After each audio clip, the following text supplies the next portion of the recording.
What's going on, friends? It's Anton Daniels, and I gotta have a conversation with you guys about Tiege Hanley because you see how the sun is hitting me. This is no finesse, no makeup, no filters, no none of that. This is 100% Tiege Hanley. I use it in the morning as soon as I get up, right after I pray and brush my teeth, jump in the shower, and I'm hitting the streets because you never get a second chance to make a first impression. So even though they're giving you 40% off your first order, 20% off for life, even though you may get a free gift, forget all that, right? Because we would do this even if it was full price because it's worth that much. I'm in the streets, I'm kicking it with people when I see Dusties everywhere. You don't want to be them. You want to separate yourself.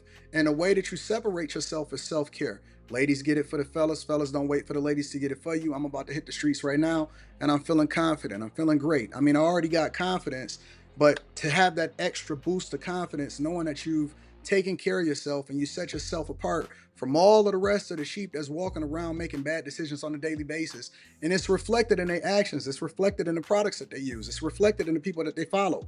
And so if you're trying to level up, if you're trying to make sure that you look good, they're going to send you the pack. They're going to give you all of the instructions on how you're supposed to use it. Then make sure you get your Tiege Hanley. Again, 40% off your first order, 20% off for life. Get your free gift. Make sure you tap in with your boy Anton Daniels because Unc is never going to lead you wrong. I would never have you use a product that I don't use myself. Again, they've been rocking with me for a long time. Make sure you get your Tiege Hanley. I love you. I appreciate you. I'm going to holler at you guys later.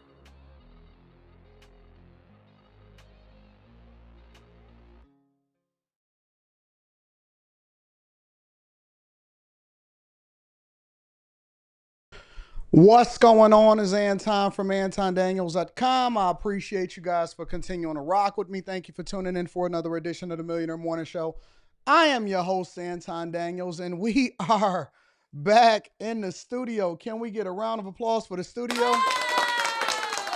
What's going on, friends and family? I appreciate you guys for always making sure that we taken care of, for holding me down, for allowing for me to serve you.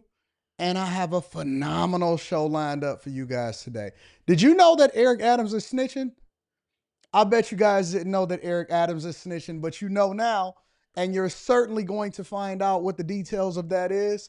I'm absolutely, positively excited to come before you guys today.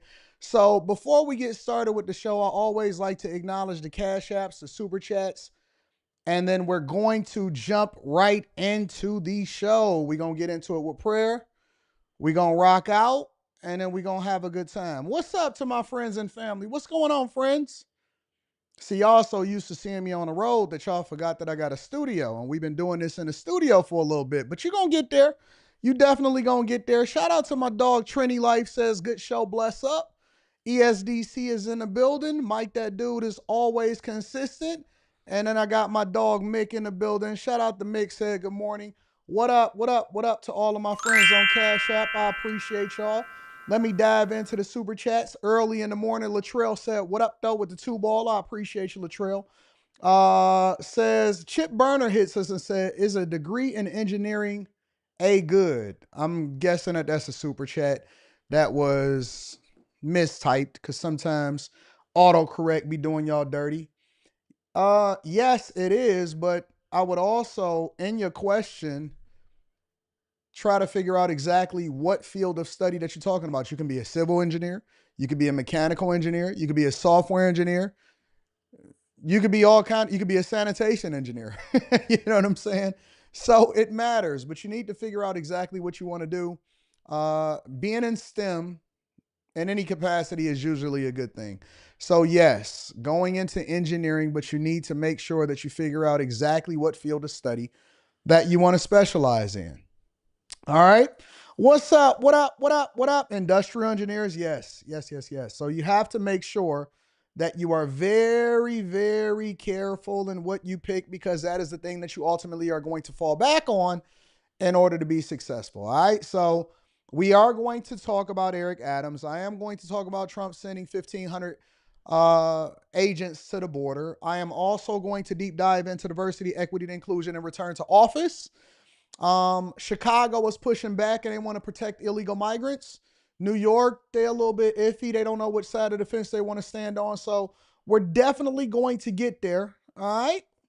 I'm going back to, I got a medical offer I couldn't refuse. Good morning, Mr. Daniels Crown. What up to the chat? What up to all of my friends and family in the building? Y'all ready to deep dive? Y'all ready to get into the greatest morning show on earth? Make sure you send it to your friends and family. Also, make sure you tap into the Patreon. We have Stock Club this weekend. Again, we have Stock Club this weekend. Make sure you guys tap into the Patreon. Link is in the description, as well as pinned to the top of the chat. I believe if it's not pinned to the top of the chat, I'll put it there. And then we're going to get into it. Y'all ready to get into this prayer? All right, let's deep dive. Lord, we ask that you be before us today. Come before us and let everything that we say, everything that we do, serve you and edify us and bless us. Bless us to understand that we don't necessarily have to chase money.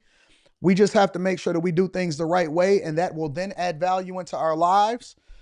Bless us to be beacons of light and examples for those that follow us, whether we're just leading in our household, leading by being a great follower, leading by being an example to the world and letting our light shine. Bless us to not talk so much sometimes when it's not called for us to speak, but bless us to be great listeners. We don't ask for that. We don't be asking for being great listeners. You know what I'm saying, God? Bless us to have humility, not humility to man, but humility to you because we serve you. Bless us to understand our place in the world and to execute greatly, awesome, with fervency and dedicate ourselves. Bless us not to think that we can only exert ourselves and give our best effort when we are in a position of leadership, but in order to be a great leader, you got to be a great follower first. Bless us to think right because our minds are warped and some of us have a reprobate mind and we think that just because we believe it that is right and we wrong as two left shoes. Remove the scales from our eyes so that we can then make the right decisions so the people that come after us are not suffering, but they can be blessed also. Bless the things that we do on this earth to leave this earth in a better space had we not been here. Don't let us be born for nothing. Some of us is just here taking up space, taking up this good oxygen, using up this good water, and not really being thankful for the things that came before us or the people that paved the way before us to be able to do the things that we do today.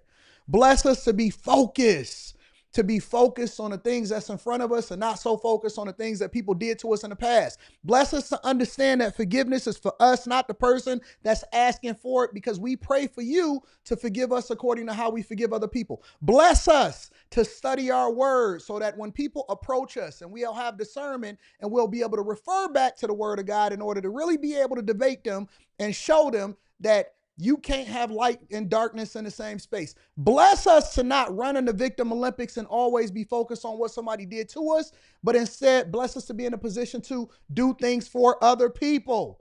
Bless us to be focused in our household and show that we are great leaders at home first before we head out into the world and try to tell somebody else what to do. Bless us to clean up our own backyard and get the beam out of our own eye before we start to judge other people. Bless us to be focused. Bless us to be dedicated, and bless us to change the world based off of where we are and not being under duress, because often at times we only come to you when we under duress and we don't pay attention to you when we winning. Bless us to be focused, bless us to be dedicated, and bless them, the people that's watching this show, to send us to their friends and family because other people need to be blessed too.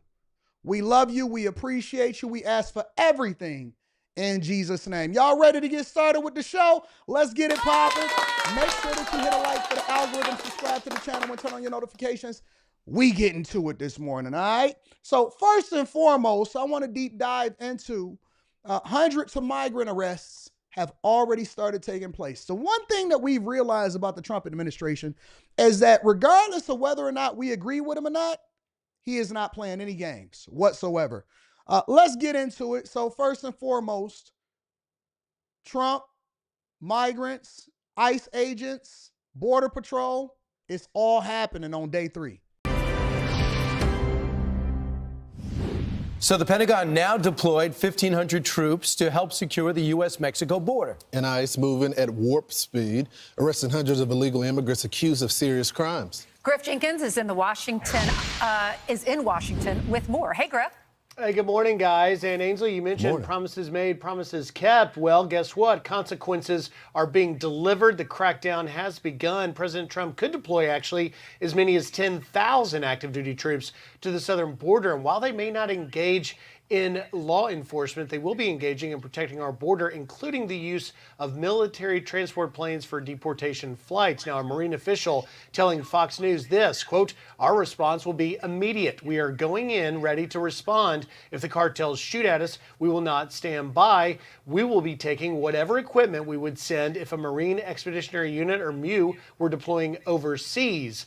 Now, the 1,500 soldiers and Marines deploying right now represent a 60% increase from the already 2,500 that are there, and it comes as ICE's enforcement and removal officers have been hitting the streets across the country, launching early morning raids targeting some 700,000 criminal illegal aliens that have been roaming free under the Biden-Harris administration, protected in sanctuary cities like Boston. In fact, ICE has racked up more than 460 arrests in the first 33 hours since Trump took office. He sat down in the Oval Office last night with Hannity for his first interview and had this to say. We talk Venezuela, that's a big abuser, but these are countries from these Iran, are the Syria? Congo, countries that you don't even think of, that much more than South America. Now, here's the important note. Countries like Venezuela, where Trinidad Aragua comes from, or Iran, that harbors terrorists, they're recalcitrant countries, guys, meaning they don't currently take their citizens back. But President Trump told me last month, point blank, in Mar-a-Lago, he said they'll take them back or face economic consequences. Guys? So, Griff, Way to do it. it sounds like up to 10,000 troops are going to be eventually heading down within the next period of days or weeks to our southern border. The Washington Post has got some juicy details, though. They say that Border Patrol agents are going to block migrants on the grounds that they have passed through countries where communicable diseases are present. They're going to say, you can't come in because you might have something. And they're also, even though they're going to try to claim asylum, now under this new executive order that they're apparently working on, only 2 people in the federal government will be able to allow them to be released into the country to asylum seekers. One is Mike Banks, the new chief of Border Patrol, and his deputy. So only 2 people. That means the flow is going to just stop immediately. I was talking to Rita yesterday, and you guys know that prior to me getting back into the studio in the office into the new year, I myself had got deathly ill. Now, maybe not deathly. Maybe that's a little bit of an exaggeration. But I had got incredibly ill. Like during the live stream, as soon as I got back, during the live stream, I was incredibly ill. And that was around the time that the wildfires had started really taking off over in California, or at least the coverage. And the wildfires are still happening. And I want to have that conversation tomorrow to bring you up to date, to let you know that they did not stop the wildfires over in California yet. It is still running rampant, but we'll get there. But I had got really, really ill, right? And obviously me getting ill, and then Rita got ill, and my daughter got a little bit ill, and then we all got better right before we headed out of town. And when we went over to Portland, we were able to, see a lot of the craziness that was happening over there. And we seen a lot of foreigners over in Portland. So if you go to some of these liberal cities, right, not so much the places that aren't so liberal, a little bit more conservative, for whatever reason, illegal migrants or people that migrate over into this country and can't speak English, they're not in conservative places. They don't hang out there. They're not interested in going there. They don't even want to have a conversation. They don't want to look for jobs there. They're not interested, right? But if you go over to some of these liberal cities, the Portlands, the Seattles, I went over to Minneapolis and the Twin Cities, St. Paul and Minneapolis. And what you'll see is an influx and an overbearing amount of people that can't speak English, clearly are not from here, and they will tell you where they're from. And they stand tall, they work in groups, they dedicate themselves, and they take advantage of the American system. But along with that, they bring along their customs, their culture, their ways, their food, and their diseases. Am I saying a little bit too much? Am I being a little bit more too transparent, and I'm being too truthful? You can smell them when they walk past you. You can smell them when they walk past you. For example, if you go over into Minneapolis, Minneapolis is no longer an American city. Minneapolis is Somalia. I'm telling you the truth. Minneapolis, Jay Reed, you said Minneapolis is in the house.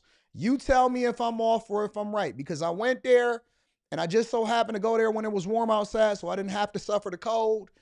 And I know that all of the downtown area, every single building is connected because it gets so cold there. But if you go over to like the Mall of America or whatever the big mall is there and you walk around, Minneapolis is Somalia. If you want, you don't have to go and visit Somalia. You can go to Minneapolis.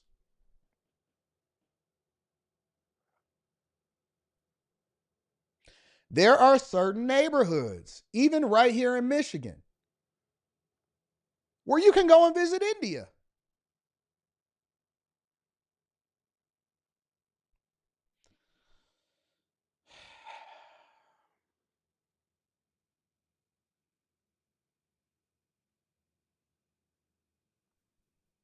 They bring the way that they dress. They're not, listen. These people are not assimilating into American culture. These people are not assimilating into American culture. They expect you to adjust to their ways and make sure that they are accommodated and they come over with a sense of entitlement. This is the honest to God truth. I'm not judging. I'm not telling you whether I agree with it or I disagree with it. I'm pretty sure that you can surmise where I stand on that spectrum. But I'm just telling you the truth. America is no longer America. America is whatever it is that you want it to be, because they believe that they can come over and do whatever they want to do, come over with size 12 shoes. And if you say something, then they're going to hold you accountable for it.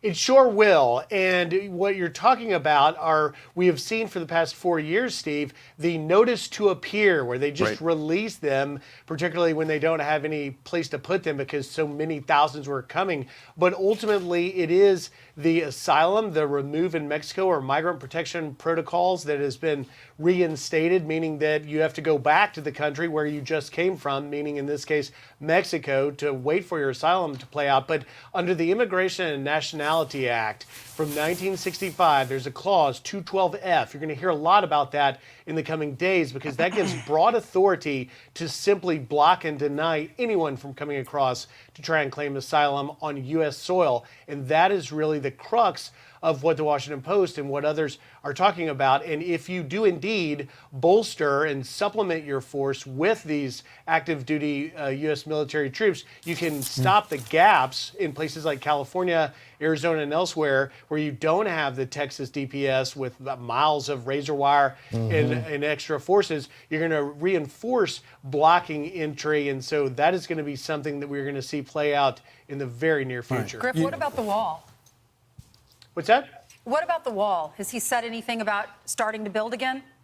Well, you're already seeing the wall, the states like Texas saying we're ready to start moving right now. And there was already an effort underway to get back some of those wall materials that were being auctioned off. I think we'll probably see the White House or President Trump in the very near future talk about exactly what pieces of wall and where they can put them. It's a very complex problem because it's not like you just build a wall and a line, but you can rest assured that Border Patrol Chief Mike Banks has got his people already looking at the most strategic areas to get wall up as fast as possible. And Griff, real quick, your guys that you talk to, what if they say is the big difference this week than previous weeks? Have they already seen a dramatic drop? It's a great question, and they say they have been taken off the leash and they are motivated like never before to try and go out. And as one Border Patrol official told me yesterday, consequences are being delivered. That's what they signed up to do, and they're finally doing it. They are off the leash. A new leash on life. Traffic is slower. Awesome. Thank you very much, Griff. Thank you. All right. So here's President Trump on what was going on prior to him getting into office.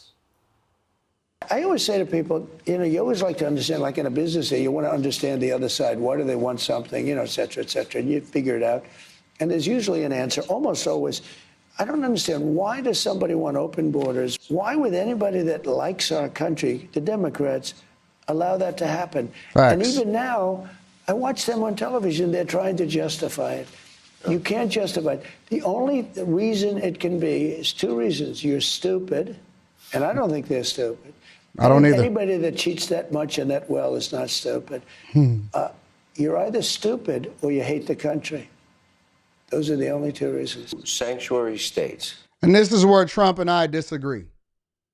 This is where Trump and I disagree, is because I think that there's a third option that he probably knows about that he can't say, but it's absolutely positively a thing. I believe that there is a third option in there that we're not talking about. And I think that it also aligns with his second option, because he said the first option is that they're stupid. I don't think that they're stupid. I think that the Democrats are some of the wisest, smartest, treasonous people. The ones that's at the bottom, the ones that's voting for them, those are the ignorant ones. But when you talk about Democrats and how they're operating at the top as far as the legislators, I believe that they're incredibly smart. They know how to manipulate their voters. You can't be stupid and be able to get into power and, like Trump says, cheat. The second thing is that they hate this country. I think that that's partially true, but I think that the third option is that they're also benefiting from this country and they selling it for nickels. Biden himself was selling the Biden administration during his term, and Trump had to beg him before he took office to stop selling off pieces of the border wall. I think that there's a financial incentive that comes along with it. Listen, the reason that this is the Millionaire Morning Show is because we talk about any and everything as long as it comes back down to the money. And if you don't think for 1 second, in every single way possible, whether we're talking about cartels, trafficking, illegal migrants, and flying them over here into the United States of America, whatever it is, if you don't believe that at some point, in some way, shape, or form, every single one of them, whether it's the people that's putting the money behind them, the puppets that's controlling them, or them themselves, or all of the above, are benefiting or have benefited the way that Biden was sitting in that chair. Did you see the way that Biden was sitting in the chair during the inauguration? He was so unbothered. A lot of people missed that part of the inauguration. When Trump was giving his speech, and then on certain channels where they were paying out to be able to see Biden, Biden didn't trip. He was showing his new teeth. He sat with his legs crossed. It wasn't even a cross where it's like straight up against it. It was like the cross where the ladies sit, where they just sitting and just relaxing. He had already done his due. He had already did his thing. It's kind of like getting a big contract, right? Like if you get a huge contract, let's say, for example, you're a contractor or you're a consultant and you get a 4-year deal and you getting 4 years, $5 million a year or something like that for that contract. And let's just say, for example, you didn't necessarily meet expectations, but you didn't already got the money and you didn't invested it and you set for the rest of your life. That was the demeanor that Biden was carrying at the inauguration. He was not bothered. Obama, he didn't seem bothered. I'm pretty sure that he benefited in some way, shape, or form that we don't know. We'll never know. We'll never be able to understand it or experience it or anything like that. And I heard that Obama got some new box anyway. I heard he messing with snow bunnies. Biden wasn't tripping. He was chilling. Maybe Kamala Harris, she seemed a little bit upset at the situation, but Biden, he was relaxed. His shoulders was down. He had already pardoned everybody he needed to pardon. He gave them pre-pardons and they didn't even do anything or they wasn't even charged with anything yet. He wasn't tripping. He wasn't tripping at all. I believe personally that they have robbed this country blind, and now they are depending on Republicans to put it back together so that at some point they can market themselves as the ones for the people and for the poor people so that they can rob it blind again. is just like a credit card. We gonna pay off the credit card. We gonna try to fix this thing. We gonna get people to go back to work. We gonna make sure that we try to pay down the national debt, that we balance the budget, that we get things in order, that we get the tariffs in place so that we can try to have some kind of parity with the trade deficit. We're going to do all of the things that work. We gonna do the uncomfortable things so somebody else can come in and buy your house. It's like you fixing up your house for company. Have y'all ever been to a wedding where people don't bring gifts, but they eat up all of the food and then they criticize the event later?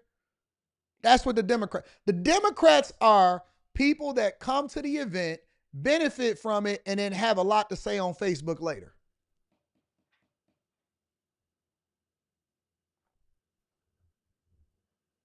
You the ones that put on the wedding. They're the ones. Democrats are the ones that get the trade lines. They the ones that come and say, hey, can I get on your credit so that I can increase my credit score? Conservatives and Republicans are the ones that have the good credit. Democrats are the ones that got a lot of repossessions, but then they gonna hire a credit coach in order to get some stuff removed and then get to be on your credit, try to become an authorized user on your credit so that they can benefit themselves and get another car. That's the equivalent of what we see happening in public office between the two parties. That's the difference nowadays. By definition, or sanctuary cities, they're aiding and abetting in the law breaking. Okay, they're going to get federal funds. Yeah. We're trying to get rid of them. We're trying to end them, and a lot of the people in those communities don't want them. You know, California is a big Would example. you cut off their money? I might have to do that. Sometimes that's the only thing you can do.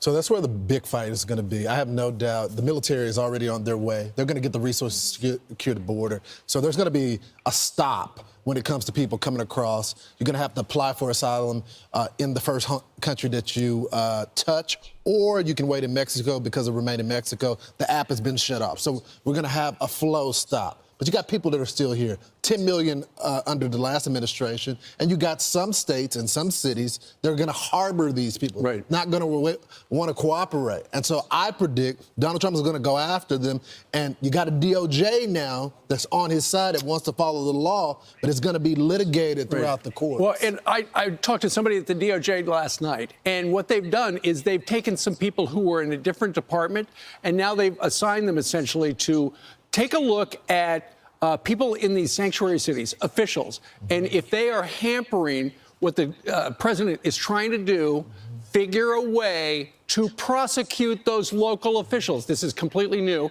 Ashley Moody was the attorney general of the great state of Florida last week. This week, she's a U.S. senator. Here she is talking about how there is some resistance to some of these new policies. Kudos to the Trump administration for coming out like lightning with these executive orders. It's going to go very far in trying to round up so many of these serious criminals that were released at the direction of the Biden administration.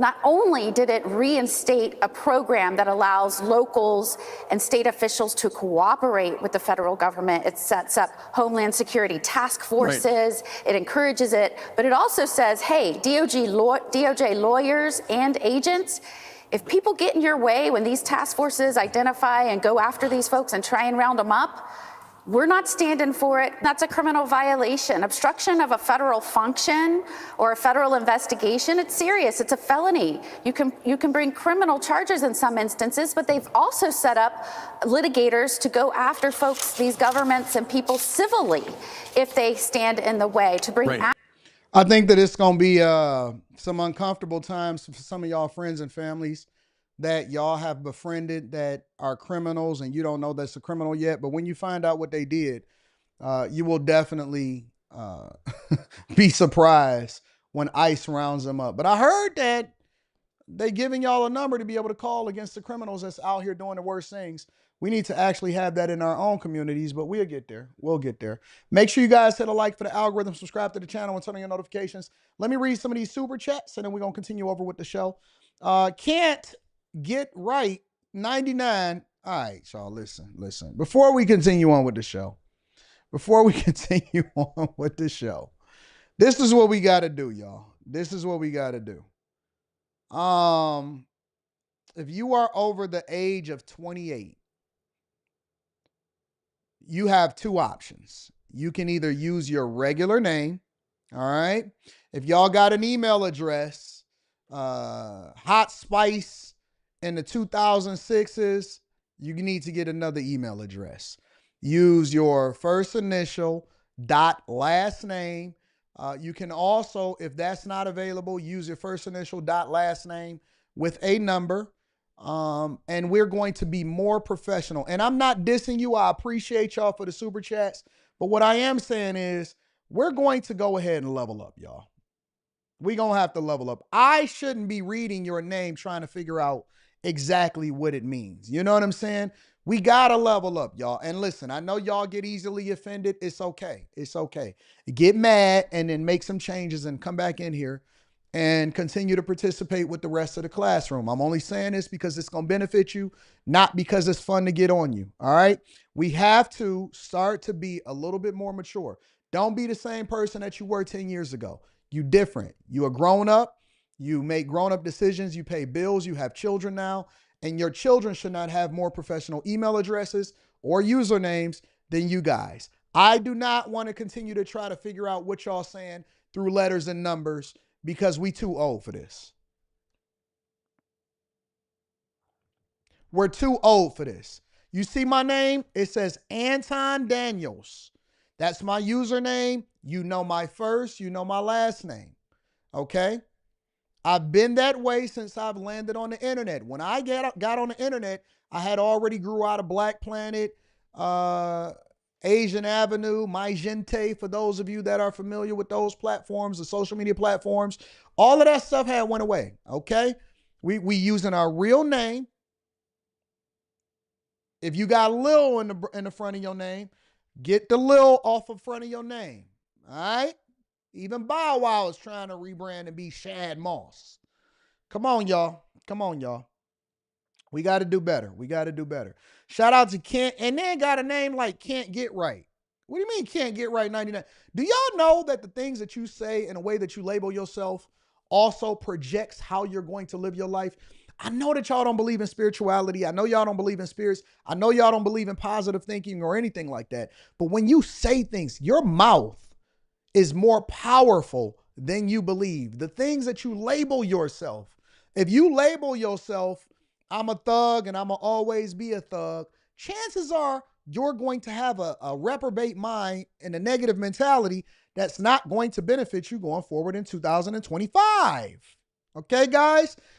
We got to change. We got to grow up. You can't think that your username is going to be Can't Get Right, little N-word 99, and that somebody is going to take you seriously, or a woman is going to take you seriously when you're talking back and forth in her to chat, in my chat, and you say, hey, I want to send you a cash app, a super chat. I want to DM you, girl, and your name is Can't Get Right 99. That's not going to play well. That's not going to play well, honestly. Don't worry about it, Little Black Duck 2001. Just tell us, change your name. Change your name. And then tell us, yeah, man, I used to be Lil Black Duck 2001. Guess what? You are no longer you're not Lil Black Duck no more, right? You're John Johnson. That's it. That's all you need. I promise you the world will respect you more if you start to use your regular name, all right?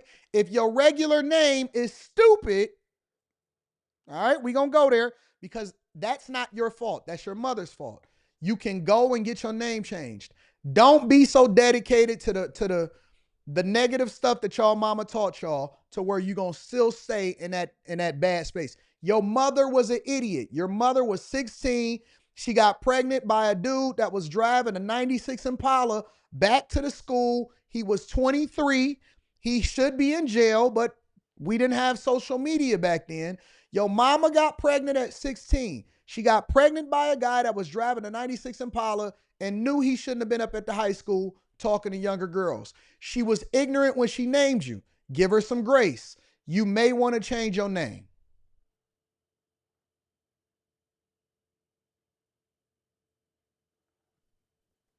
Am I going too far on a millionaire? Is this an Anton Daniels channel or is this a Millionaire Morning Show channel? You may want to make some adjustments to your name. If you're having trouble getting jobs, if you're having trouble being respected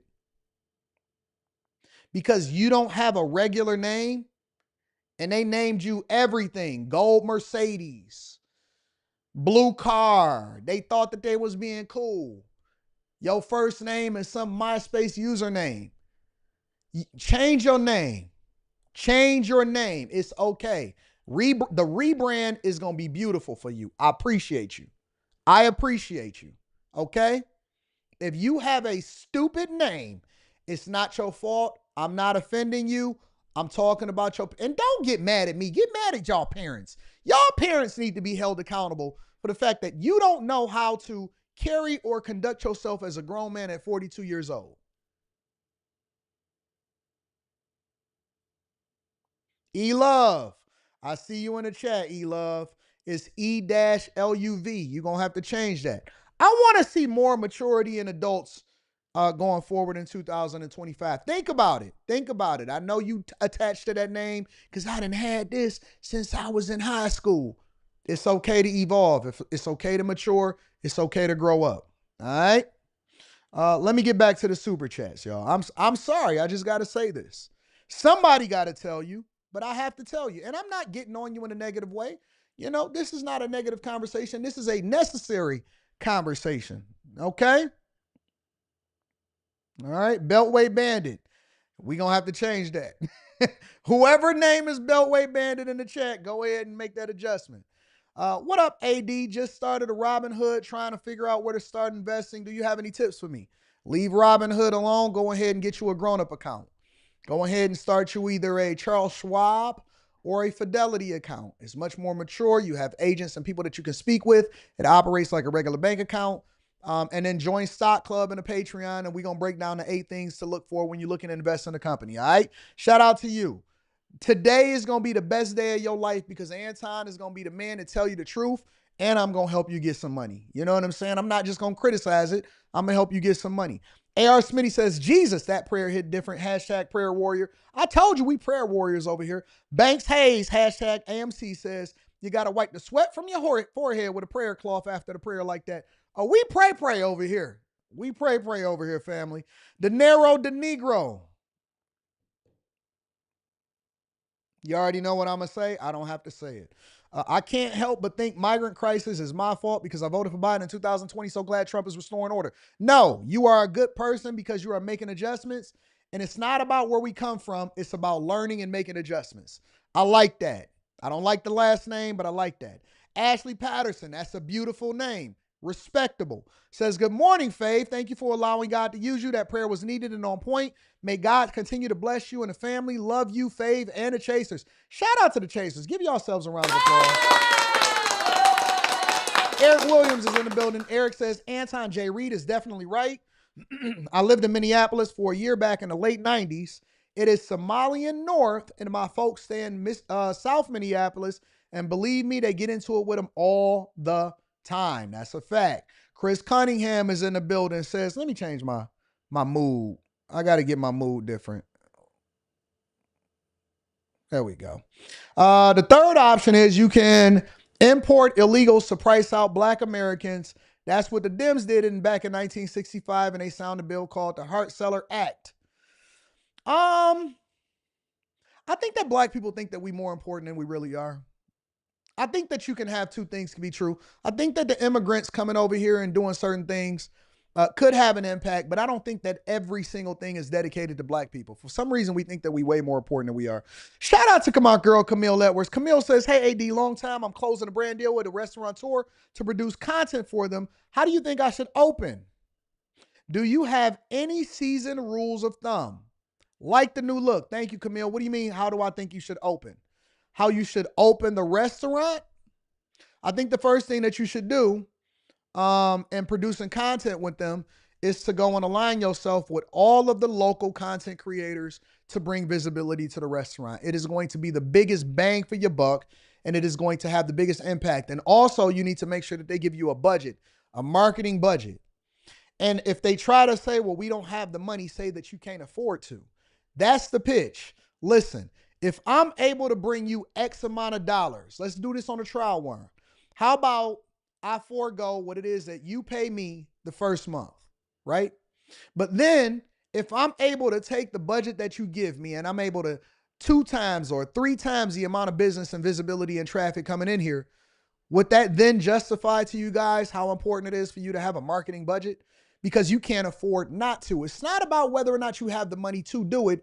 It's about the fact that you can't afford to not have a marketing budget, because you can have the greatest product in the world. You can have the best food in the world. You can have the most phenomenal sign in the world, but if don't nobody know about it, then it don't even make no difference.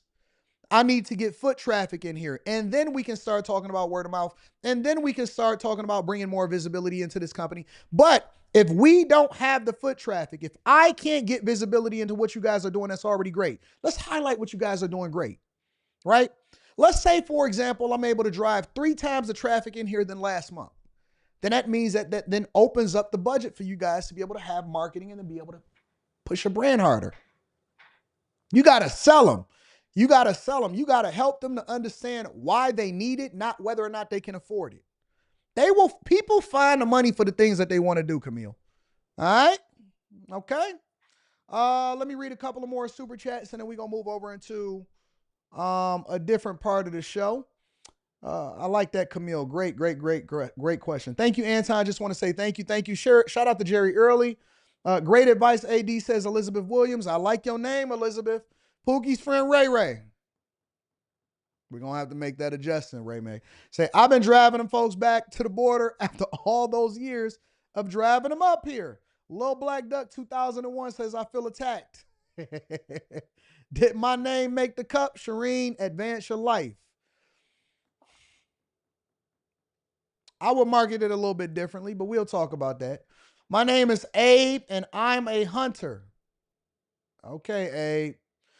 Anthony Rosser, I like that name, says, as a felon and someone who has been held accountable to American and state law, it's frustrating to hear people talk about illegal immigrants like they are victims. Crime has consequences. That is a fact. The Green Monster says, you're right, Anton, I'll change my name. Rush King 19 says, mine is the name of my YouTube. Been wanting to change it, but to something in relation to the content I post, maybe Boosted Prodigy. Or you could just make it your name. That way, no matter, think about this, y'all. When y'all marketing yourselves, let's say you use your real name. That means no matter where you go or what you do, that people are going to identify you. People will say, oh, that's Anton Daniels from the Millionaire Morning Show. Or that's Anton Daniels from After Hours. Or that's Anton Daniels. I know who you are.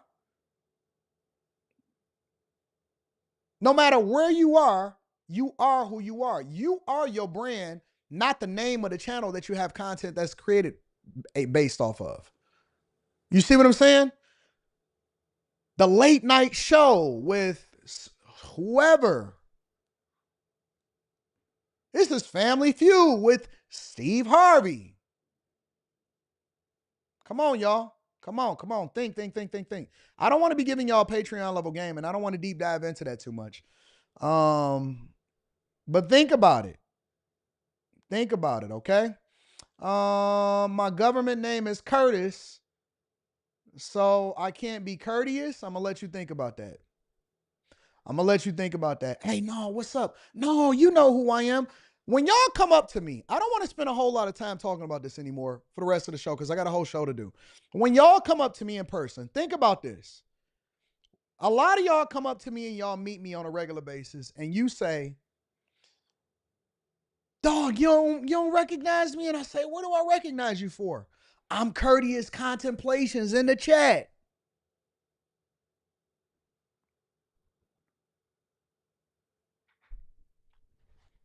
Think about it. I'm such and such from the chat. No. Get a real name. Shout out to Chris Cunningham, says I'm crying. Name be title. I don't even know how to say that. Hey, Anton, my name is short and full name Devontae Daniel.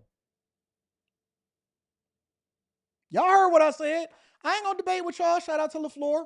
I'm not gonna go back and forth with y'all. Y'all can do what y'all want to do. Just don't say that y'all wasn't told.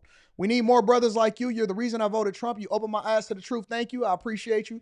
48 laws equal artistic war. Shout out to you. I appreciate you. Jake Smooth Productions in the building. I appreciate you for the super sticker. Moses in the building says, great day, AD. My name good, right? Y'all know what it is. Enforcer 2K9 says, when the internet first became public, they advised everybody not to use a real name. Now everybody getting hackled or getting hacked and personal info is stolen. Okay, do what you want to do. AD, I joined the Bag Chasers. Can I get a one-on-one session? I am not in a position to do one-on-ones yet, but I will let you know and keep you up to date. Roderick Reed, I like that name, says, good morning, Mr. Daniels. I normally can't send chats because I'm watching during work hours, but I appreciate what you do. I appreciate you also. Jake Smooth Production says, hey, did my name make the cut? Not answering that no more. Speak It Into Existence Key says, good morning, Chaser. Sending love y'all way. I appreciate you. Will you update your LinkedIn? Probably. Mary Negron School of Nails, I appreciate you also. Thank y'all for continuing to rock out with us. You guys are absolutely appreciated. We got to get into the next segment of the show, all right? So Trump is sending 1,500 more troops to the border, and we want to deep dive into that. Make sure y'all hit a like for the algorithm, subscribe to the channel with turn on your notifications. Let's rock. CBS News has exclusively learned that U.S. border agents have been told to deport migrants without granting asylum hearings or allowing them to request legal protection. This comes as the administration says it plans to send 1,500 additional troops to the U.S.-Mexico border. In his first TV interview since becoming president, Trump discussed his immigration policies and was asked about his approach to sanctuary cities. Listen to this. We're trying to get rid of them. We're trying to end them, and a lot of the people in those communities don't want them. You know, California is a big Would you example. cut off their money? I might have to do that. Sometimes that's the only thing you can do. Trump's immigration policies are already being challenged. Meantime, in just a few hours, a federal judge in Seattle is set to hold a hearing on the lawsuit filed by multiple states you see on your screen, challenging his executive order, which aims to revoke birthright citizenship. Look at this, right? Look at the states that are challenging it. It's all blue states along with blue cities. Illinois. Well, Arizona is a swing state. Oregon. Come on, y'all. Look at this. Do y'all even understand birthright citizenship? Do y'all understand where it came from before you just start referencing the law? Do y'all understand where it came from? Birthright citizenship was originally for people that did not ask to be here, that was brought here against their will. Mainly African Americans. That's what it was created for them to have citizenship in this country because they were forced to be here and they had children against their will often at times, but they were already citizens because they helped build this country. It was not meant to be finessed by and from people that come here and then have children so that they can just automatically stay here and benefit off of a system that was not built for them, that they do not contribute into.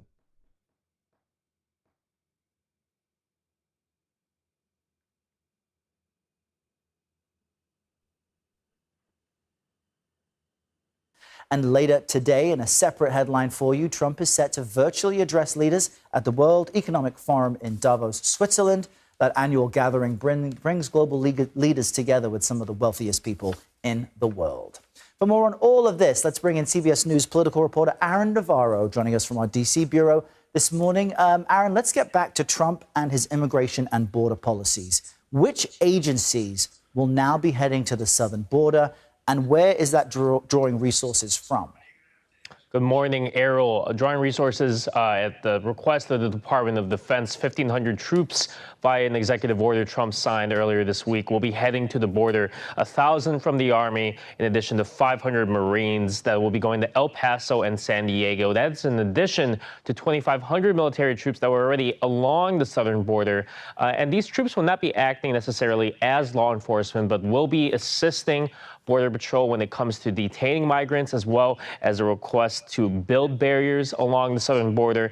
And the Trump administration has requested potentially up to 10,000 military troops to be sent to the border. They put in a request to the Pentagon for, quote, unrestricted resources and personnel, according to an internal CBP memo.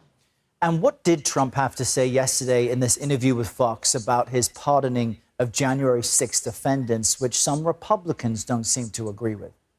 Yeah, Republicans seem to not agree with the pardoning, especially of those who were violent towards Capitol police officers on that day. Trump was asked about that, and he repeated a similar line, decrying the prison conditions that some of these people were held in, even though a lot of them had still been in pretrial, had not even seen sentencing. But he also alluded to the reason why the rioters and protesters were at the Capitol that day, following his, quote, big lie about the 2020 election being stolen. Take a listen to the clip. They were protesting the vote because they knew the election was rigged, and they were protesting the vote. And that should be allowed to protest the vote. Let me pivot for a minute and let's go back to other insight and other coverage, because I like to use multiple different sources about all of these buses of migrants being deported, and now Mexico is opening shelters to accommodate all of the people that's being deported back to their country. I actually believe, honestly, if you ask me personally, I actually believe that these illegal migrants, I don't think that we need to go through all of the effort of just deporting them back to their country.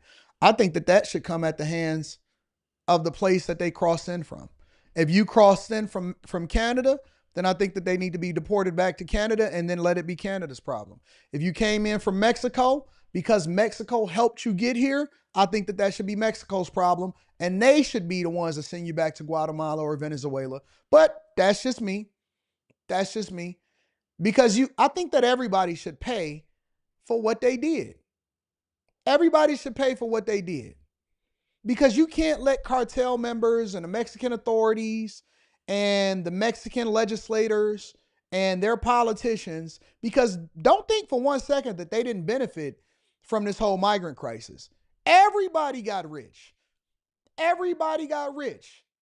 We should take them back to where they crossed over from, and then let them do the work of finding their country of origin and sending them back, since they allowed for them to be able to come over into the country and walk the streets and then come straight into the United States of America.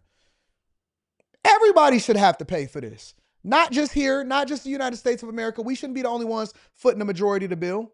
This deployment comes as new video shows buses full of migrants returning to Mexico from American detention centers after the Department of Homeland Security reinstated the Remain in Mexico policy. That means folks have to sit in Mexico while awaiting for any applications to get into the U.S.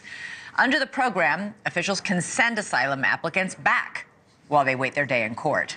News Nation's Jorge Ventura is live at the border in Texas tonight. And Jorge, what are you seeing on the ground, and where are these buses with these migrants heading back to Mexico coming from? What's going on for Second Archives? So Elizabeth, here I'm right outside the McAllen Hidalgo port of entry. Right across this is Reynosa, Mexico, and on Tuesday we witnessed buses of Mexican nationals deported back to Mexico. It's the first deportees under the Trump administration. We are now learning that those Mexican nationals were coming from the Dana and McAllen migrant detention centers right here in South Texas. And according to officials, they say it is a normal routine. But Mexican officials say they expect those scenes to ramp up dramatically of Mexican deportees heading back to Mexico, as well as foreign nationals. Now, we did speak with Mexican immigration officials who say that they have ramped up those resources. They are set to open 3 new shelters in Reynosa, Nuevo Laredo, and Matamoros. They will be able to hold up to 2,500 deportees, but those shelters will only accept Mexican nationals and not foreign nationals. Those shelters. And see, that's the problem, because they only accept the Mexican nationals, but they should find out exactly where these people came from, where they flew into, because if you don't know, it's people from all over the world that were flying into Mexico and then crossing over into the United States of America. There were people all over the world that were flying into Mexico and then crossing over into the United States of America. So what Mexico is basically saying is, listen, we know y'all sending all of these troops down here because y'all using y'all troops to protect y'all borders, which we should have been doing in the first place, but we only going to accept Mexicans back. We not going to accept Guatemalans. We're not going to accept Haitians. We're not going to accept Venezuelans. We're not going to accept Chinese. We're not going to accept Japanese. We're not going to accept Sudanese. We're not going to accept any of these. That's what Mexico is saying, is that we only setting up camps for Mexican refugees or Mexican illegals that are sent back over here into our country. For everybody else that crossed over through our borders, we don't want to be responsible for. And that's a bad deal. Will also provide temporary lodging, medical checkups, and as well as transportation back to the country of origin. According to Mexican President Claudia Sheinbaum, she has also launched the Mexico Embraces You program as Mexico gets prepared to take in those deportees. Take a listen to what Mexican immigration officials tell us on how they're preparing for that influx. Somehow, almost everyone brings money for their journey, but they are also being supported with a discount from the federal government so they can purchase another bus ticket at a given amount at a discounted rate. Those buses are provided for free by the National Institute of Migration. Mexican government is also providing those Mexican nationals around 2,000 pesos so they could return back home. Elizabeth, back to you. All right, Jorge Ventura live at the border. Thanks so much for watching. Go to That's how I feel about it. I think that we need to start holding these countries accountable for helping to participate with the Biden administration in the migrant crisis that we've seen happen over these last 4 years is absolutely disrespectful.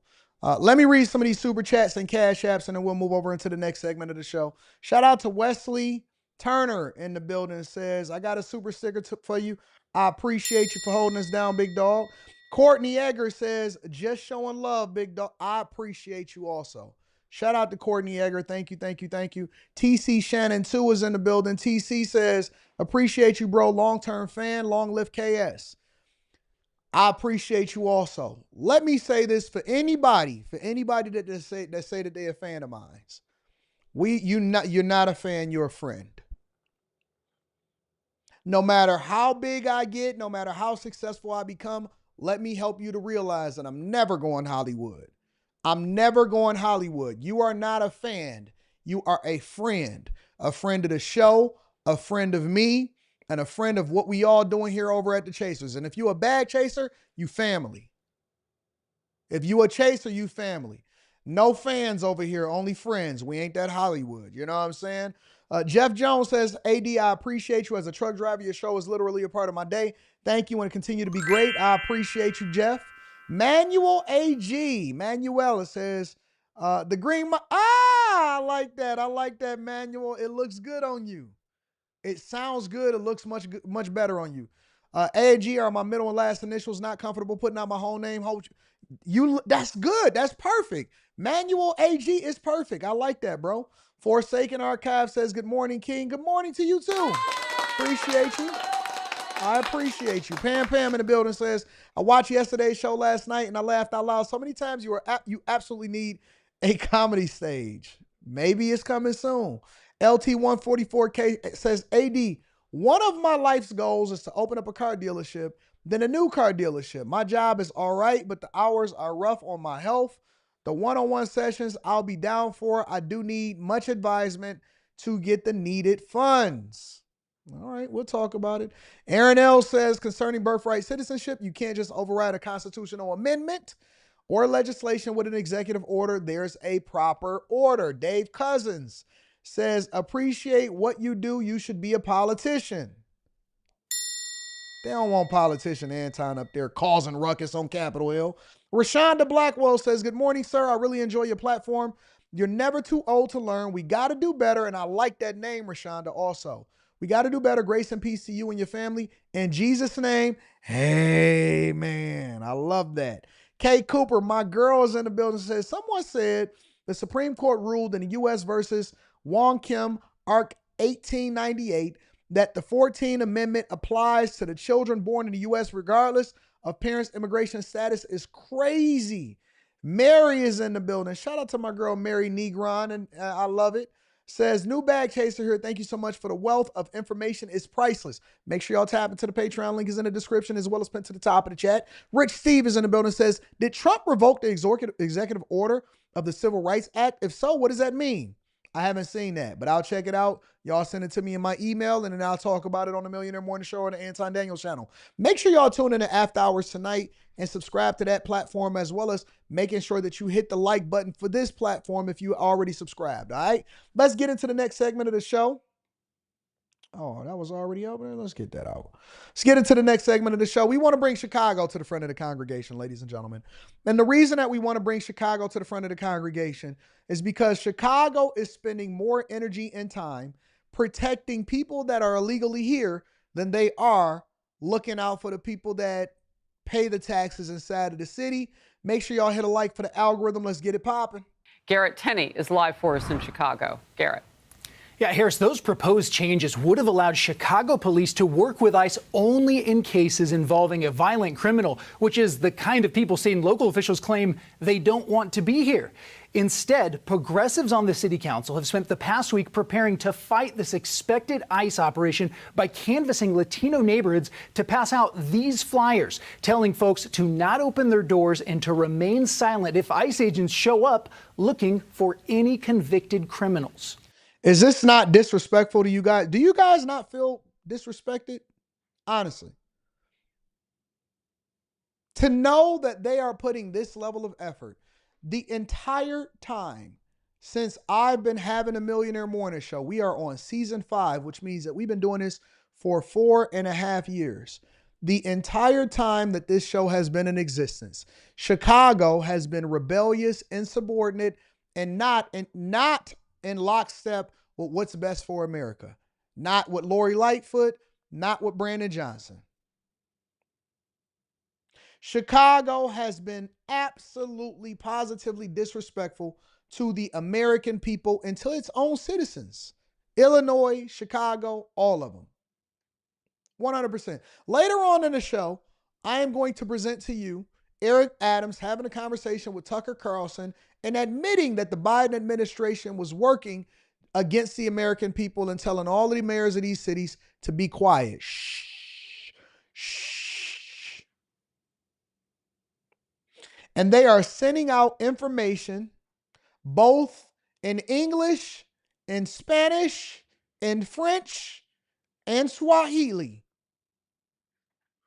to help illegal migrants, most of which have committed crimes inside of the United States of America, in addition to crossing over here illegally, because that is a crime in itself, and they are protecting them. They are not working with them.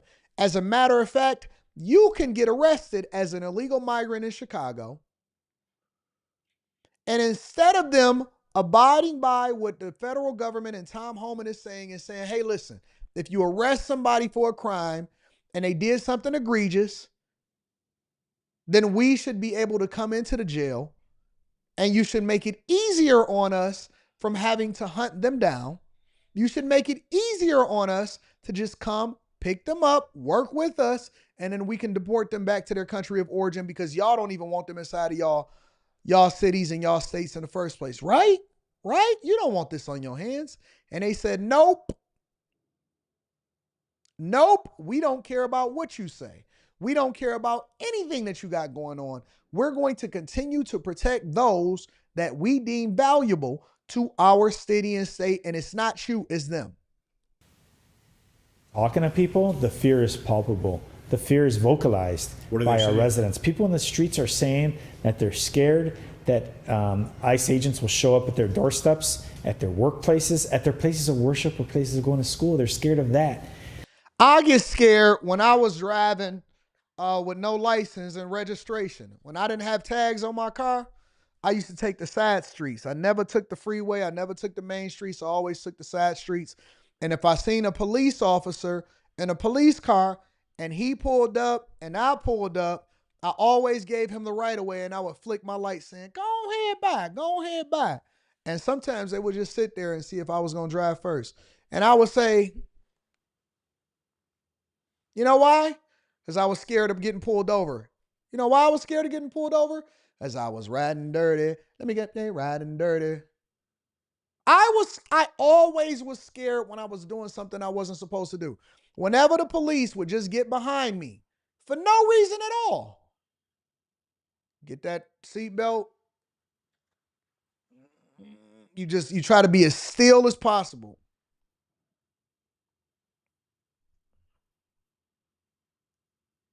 Click it in. Start using your blinkers. 10-3 on the steering wheel. Look both ways, come to complete stops.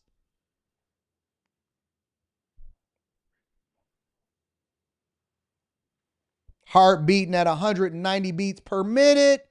Slight drip of sweat coming down your head. Because you're doing something you're not supposed to do. That usually happens. Nowadays, I just drive. Rita will tell you I got pulled over the other day. No cap. No cap. Didn't even have my insurance on me. I said, don't worry about it. I'm going to call my wife, make sure I get insurance, get the insurance. They'll get it for you.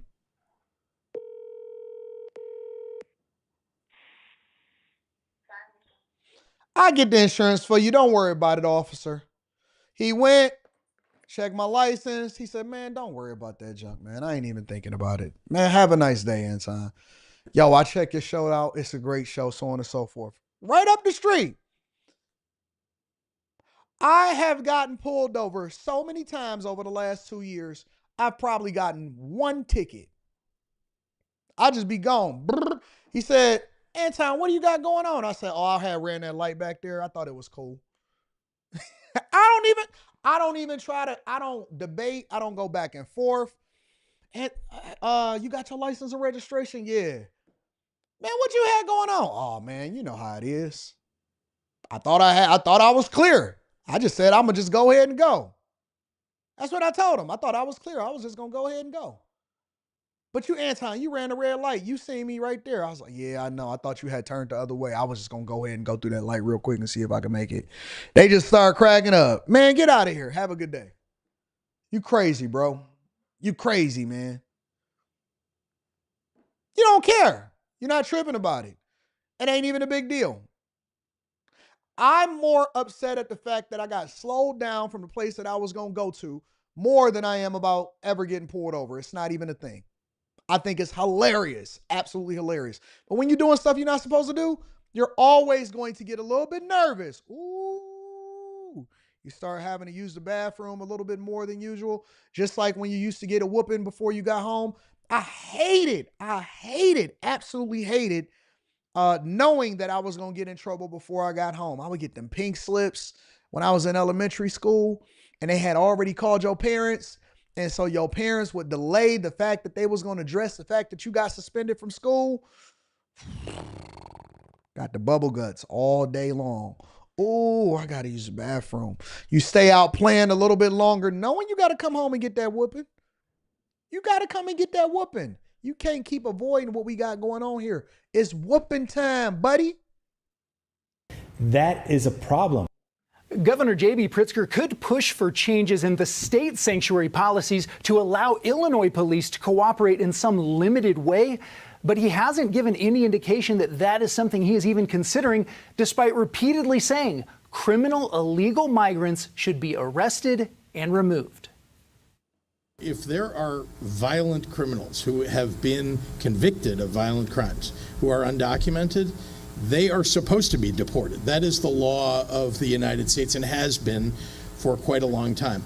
I don't want them in my state. I don't want them in the country. If you're going to commit crimes and you're undocumented, you don't deserve to stay in this country.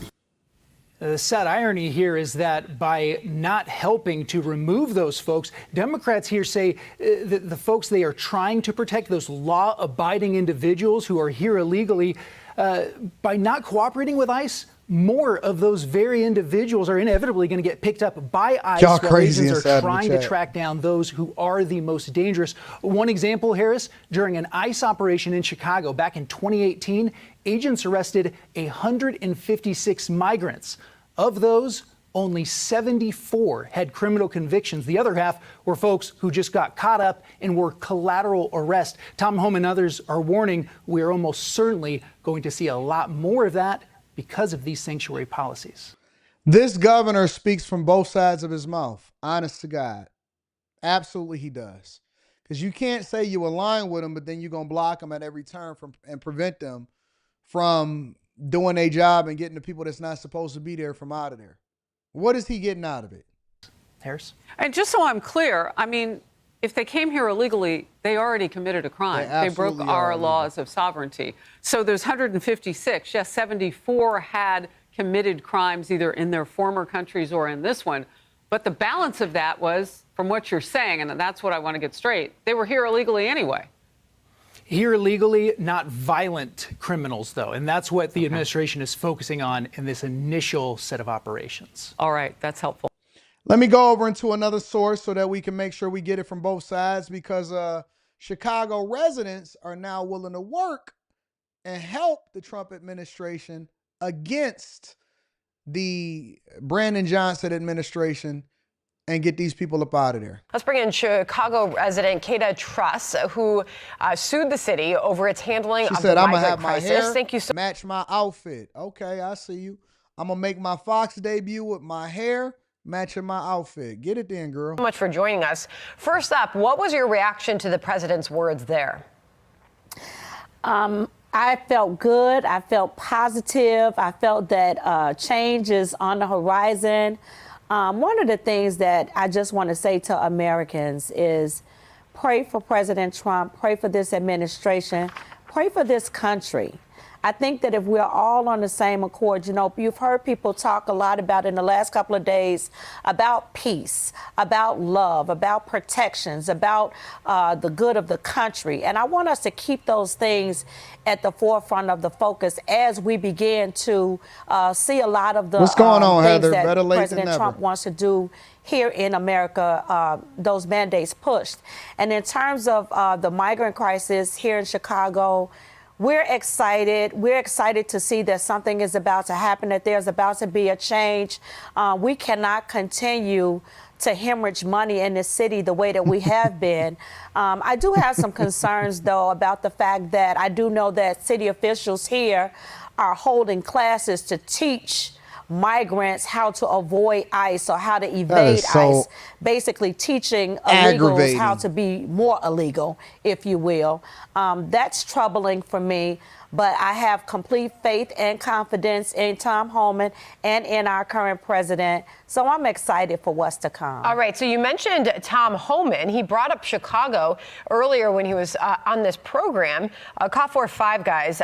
This was What up, Homan Tia? talking about how he's working up a target list. Listen. We've been working up the target list. There was some discussion about Chicago because the Pacific operational plan was released. So we had to look at and reevaluate, does this raise officer safety concerns? And it does. But we've addressed that, and teams are all effective today. Okay, so how confident are you that they're going to right the ship there in Chicago that's been dealing with this crisis? I'm very confident. I am confident in this administration. I am confident in Tom Homan getting things done. And I am confident that the Chicagoans are going to step up. We're ready to assist in any way we can. There are those of us who are willing to work with this administration to make sure that people who are here illegally are sent back home. We want to also make sure that those criminals who came here to set up their criminal operations, again, are sent home. And so whatever we have to do as Chicagoans to assist with that, we're ready and willing to help. Okay. All right, so this is what I want y'all to do. All right, I'm with that. Shout out to Kata Truss. Shout out to baby girl. You look good. You got your Sunday's best on. You got your hair matching your lips matching your outfit, and you getting to it. Okay, baby. You said that I'm going to show up and show out on Fox News on my debut. I'm with you. All right, so this is what we going to do. Y'all ready to get an action plan together? This is the action plan, Kita. So this is what we going to do, baby. We don't just want to make sure that these migrants are deported. We want to have that same energy when it comes to the people that are tearing up our neighborhoods also.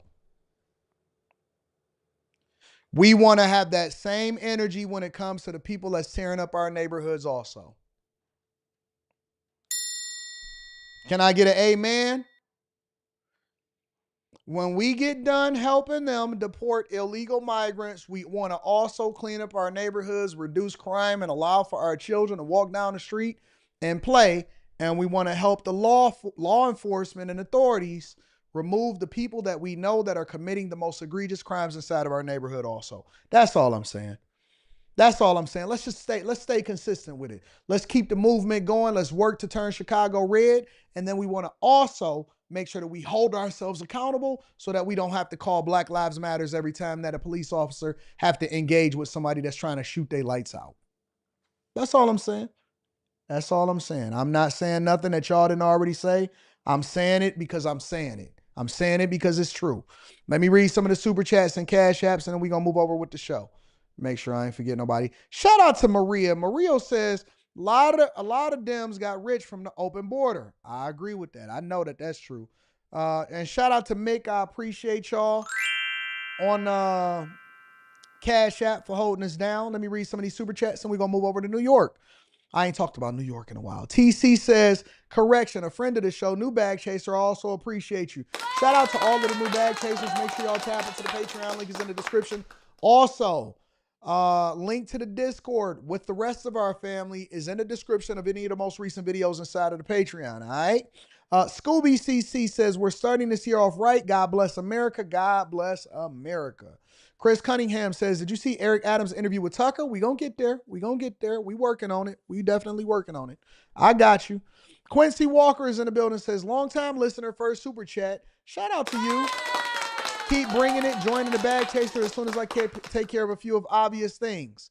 Chadwick Reason Frazier says, thank you for taking the time to meet the ladies of Pop and Politics this weekend at the ball with your lovely wife. It was an absolute pleasure. Shout out to the ladies of Pop and Politics out here. I can't wait to do their show and come and pull up on them. I'm pulling up in every city. Baltimore, Milwaukee, DC, I'm coming back. LA, I'm coming to Phoenix. I don't know about Seattle. But we going to figure that out. Shout out to Chadwick. I appreciate you. D Got Sauce in the building says, quick 2 questions, AD. I consistently post 2 times a day. Do you recommend posting more? And what camera do you use? Stay blessed. I don't think that when you first start off, it's about how much you post. I think it's more or less about the quality of the content, and I think it's about being consistent. All right? It's not just about what you post. It's about whether or not you're putting out quality content. Because a lot of y'all post, but y'all don't necessarily add value into people's lives. So when people discover you, is it good content? Consistency, quality. Even if you only post one time a day, I think that is sufficient as long as you are adding value into people's lives.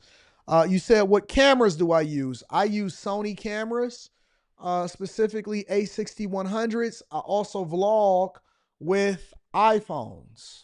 Okay, so most of the cameras that I use is Sony's A6100s, and I use iPhones. All right, so every time that y'all see me vlog or post a video on the Anton Daniels channel, I am posting that straight from my iPhone. A lot of people think that they got to spend a whole lot of money on cameras and all of this stuff and lighting. You ain't got to do none of that. Get some some natural lighting, meaning go outside when the sun is up. Grab your phone. Yo, what's going on? Is Anton from AntonDaniels.com. I appreciate you guys for continuing to rock with me. Thank you for tuning in for another edition of, and you just start talking. Talking. So that is what I use. Yep. I use A6100s. The Real Mojo Point of View is in the building. The Real Mojo Point of View says, what up, Anton? Really appreciate your content. Would love to join your network. Okay, well, tap into the Patreon. Link is in the description as well as pinned to the top of the chat. That's my network. Andrea Robinson says, you are funny. Your cockiness, funniest, and standing on 10 no matter what is what caught my attention. I'm happy I stayed around. Stay great. Well, thank you, Andrea, and I'm glad that you're here, and I'm glad that you're still rocking with us. Night J says, my GMA teacher, my grandma was a teacher. Schools would call her. I know you had it. Bad. DJ Ace Production says, why they automatically got to pray for the president? Sleepy narcolepsy. Joe needed the most. David Simpson Jr. says there are plenty of constitutional scholars who say the 14th Amendment is currently interpreted incorrectly, subject to the jurisdiction, needs to be defined by the Supreme Court, and the challenges expedited the process. Cynthia Haynes in the building. I like that name. Says, Anton, I have a beautiful picture of you and my big sister, Dr. Linda T. Tarver, who you met in Washington at the Black Conservative. I was unable to go, but she spoke very well of you. If you guys have not met me in person, then you guys absolutely need to get in touch with me and meet me in person, because I am one of the funnest people that you'll ever meet. I'm loving, I'm happy, and I'm even more of a hoot in person than I am online. So shout out to your sister and shout out to you, Cynthia. UK Prince says, facts. The Dems playbook for the longest, lying the people up against the state for the that was a hard one. I was trying to put that together. Line the people up for the state, against the state for the benefit and privileges. They went OD with it. Jock Hataki or Hatake says, hi, AD. I'm thinking about going to school for cybersecurity. Recommend any schools and programs. Thank you. Whichever one is local to your community and whichever one is cheapest to start off. Possibly community college, transfer over to a major university, limit the amount that you're paying for credit hours, and then try to find a job that'll pay for your schooling and then run it up. AD, for our real first black president. Y'all didn't have one before in Obama? Y'all don't think Obama was a black president? I don't know. Anyways, make sure y'all hit a like for the algorithm, subscribe to the channel, and turn on your notifications. Will New York interfere the way that Chicago was interfering with ICE and deportations?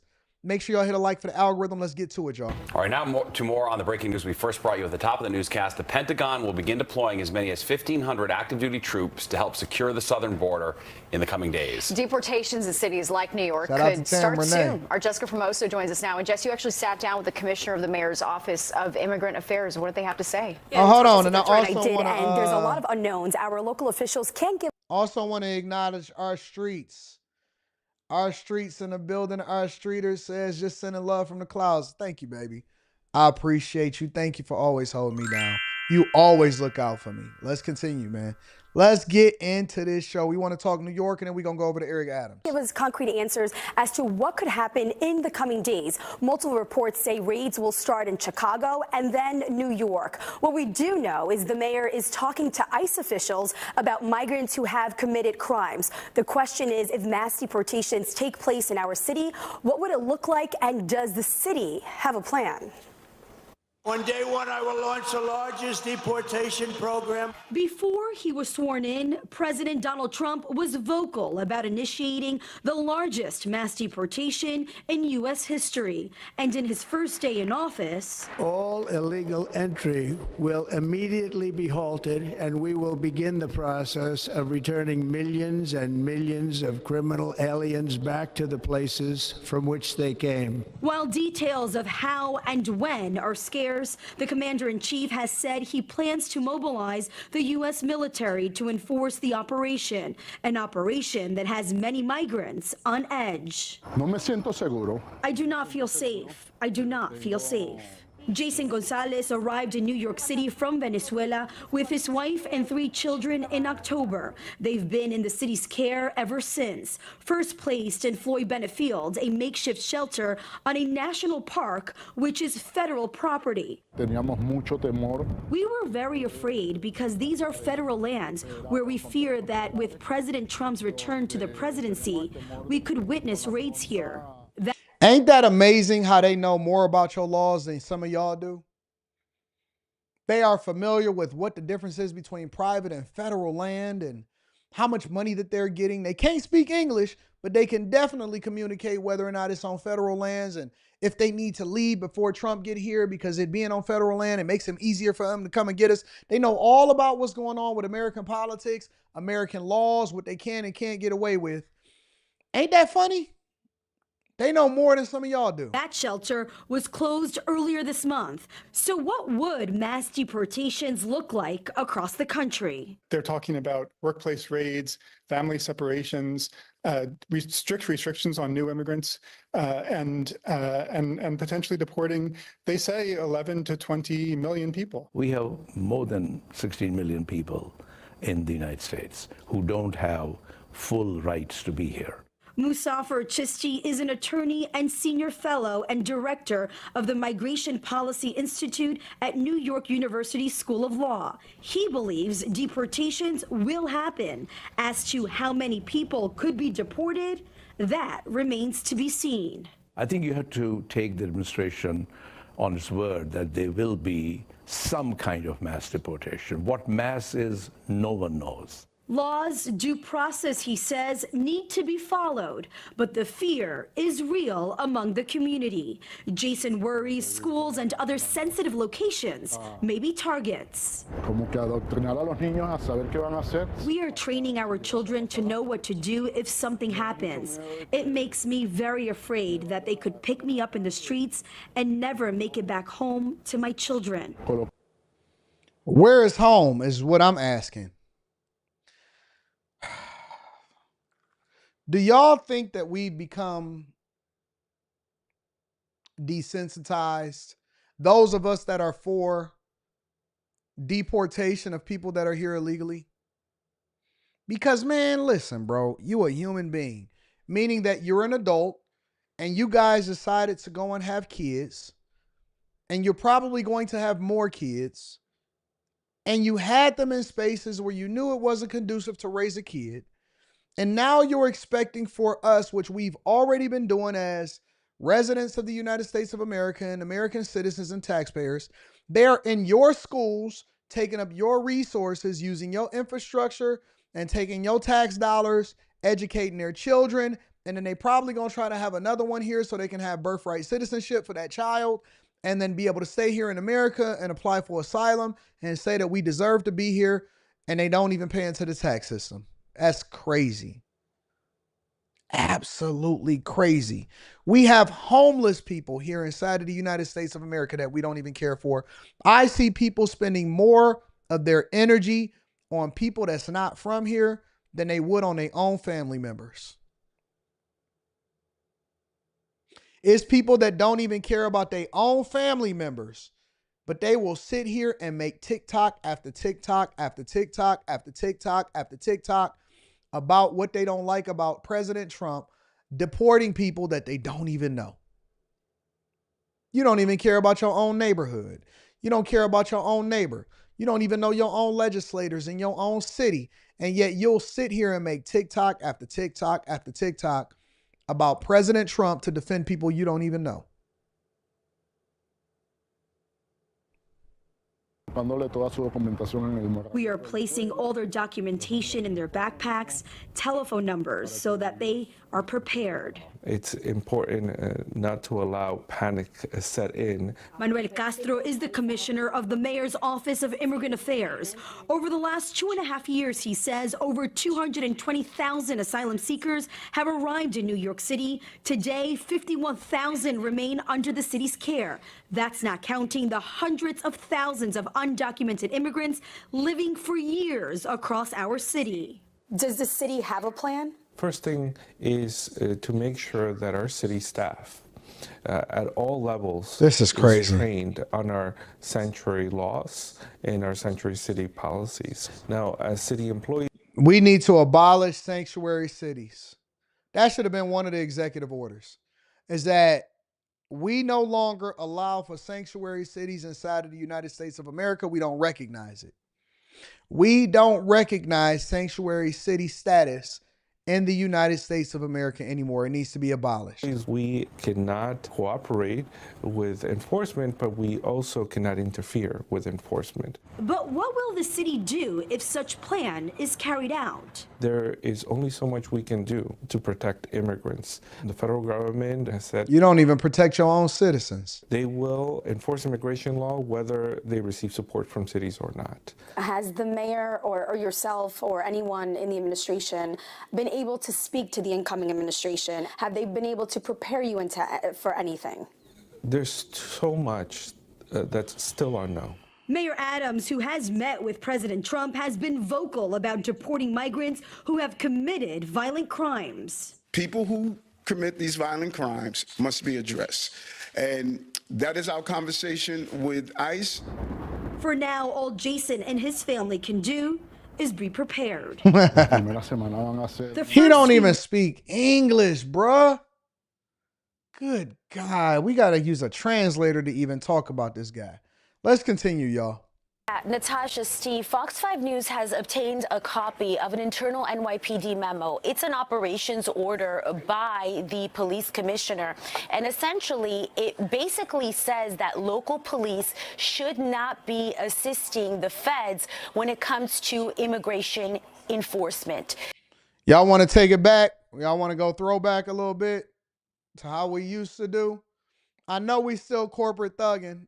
I know we still corporate thug. We cleaned up our image. We gonna continue to run it up. It makes for a better pitch when we pitching our new sponsors that's gonna be coming on board soon.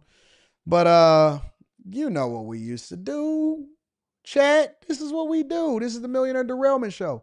We judge news anchors. Why? Because they are the face of whatever it is that's being presented. I think that this lady is cool. She dope. She dope. She could be much better. She got some improvements to make. I think that she's a really pretty girl. She's dope. She just got to lose a couple more pounds. She got to lose a couple more. Trees, don't do that.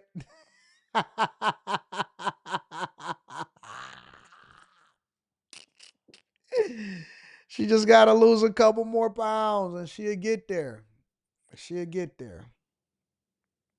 Couple more pounds and she'll get there. All right, y'all. We're not going to get too derailed. Let's stay focused. It's titled Operations Order, and the subject title reads Civil Immigration Enforcement. It essentially serves as that reminder to local police when it comes to the feds. The order reminds the NYPD of laws that are in place which prevent local police from assisting federal authorities like ICE agents. The memo serves as a behind-the-scenes glimpse at preparations underway should federal raids start. The memo starts off stating in various contexts, members like of the service thickness, may Eric D? encounter federal agents engaged in immigration enforcement. It also underlines that the department should investigate criminal activity without regard to a person's immigration. Look at this document. Let me read some of this stuff. In various contexts, this is a memo that's being sent out to the police department in New York City. This is what they're saying. In various contexts, members of service may encounter federal agents engaged in civil immigration enforcement. Members of service may also interact with individuals potentially subject to civil immigration enforcement. This directive serves as a reminder of the city that the state law that govern these matters, it also provides operational guidance to the members of the service in such situations. The core principle for all the members of service is to keep in mind the distinction between criminal enforcement and civil immigration enforcement. Number 3, the department investigates criminal activity without regard to a person's immigration status. The department continues to work daily with the federal law enforcement agencies in connection with a wide range of criminal investigations. In particular, the department participates in task forces with a variety of federal law enforcement agencies investigating violations of federal criminal law. The fact that a person this is number 4, the fact that a person is present in the United States without lawful authorization is a civil matter, not a crime. This is the memo that they are sending out to the police department. It says, number 4, the fact, not the opinion, not the theory, not something that we don't know, something that we definitively know, a fact. The fact that a person is present in the United States without lawful authorization is a civil matter, not a crime. New York City doesn't even recognize that they are criminals or that they've committed a crime by crossing over into the United States of America illegally. Shout out to the new chaser, Shiz King. I appreciate you. If I get pulled over and I don't have my ID or my passport on me, they will then try to lock me up. If I get pulled over and I don't have my identification on me, they will try to lock me up. I'm sorry, sir. Get out the car. Hands behind your back, please. Do you have anything in your pockets that can stick me? Do you have any drugs or guns in the car that I should be aware of, please, please, please don't make this difficult. Just let me know. Here, sit in the back of this car on this hard bench in this police car while we, without your approval, search your vehicle because you are driving around without a license and you do not have any identification on you. And we need to make sure that you are not a person that is continuing to do things that's not against that's not with the laws of the United States of America.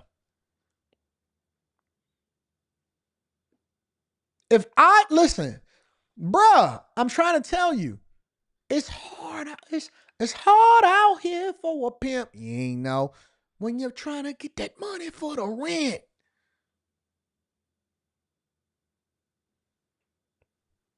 Goes on to say that person is subject to a civil immigration enforcement by federal authorities, which may result in detention and deportation. The city law prohibits the use of city resources for enforcement of any civil provision of the Immigration and Nationality Act and any provision such law that penalizes a person's presence in, entry into, or re-entry into the United States of America. Accordingly, members of service are not permitted to engage in civil immigration enforcement, assist in any matter with civil immigration enforcement, or allow any department resources to be used in connection with civil immigration enforcement. Prohibited sections include, but are not limited to, and then it goes on and on and on and on, so on and so forth. That the department should investigate criminal activity without regard to Somebody in the chat says, the directive is valid. It tells regular police to mind their own business unless specifically assigned to an ICE task force. Well, isn't that convenient? Because if I have a warrant in Ohio, they are going to call Ohio and say, hey, do you want us to hold Anton until you come and pick him up? Because I need y'all to understand what's going on here. Somebody tells me that is a valid thing for them to do. If I have broken the law anywhere else as a regular citizen of the United States of America, they call them and they say, hey, we ran him in a system. He has a warrant. Do you guys want us to hold him? Because we're charging him with this and we arrested him, but we also want to make sure that we're collaborating and we're working in concerted effort with you guys. Because if you want them too, we going to hold them and we going to make sure that we feed them. We going to give them some white bread, some bologna. We may even throw a piece of mayo on there, but we're going to hold him to make sure that you guys can get a piece of him too. Talk to him, CJ. Do y'all not do that? Because they don't mind their business when it comes to regular citizens. If we break the law, I don't care what we do. If we got a speeding ticket and they run you and you got a warrant in another state, they have the ability to hold you and they will reach out to another agency to make sure that they can come and pick you up if they feel like it, if they have the capacity to, and if they want to, depending on how egregious the crime is that they got you on warrant from. But they won't work with immigration officials, but they will work with other police agencies depending on whether or not they want to come and pick you up for a crime. How does that work? So you're going to mind your business when it's convenient, but you're not going to mind your business when it comes to the people that's not even supposed to be here, that's using up resources and taking advantage of the American taxpayers in the system.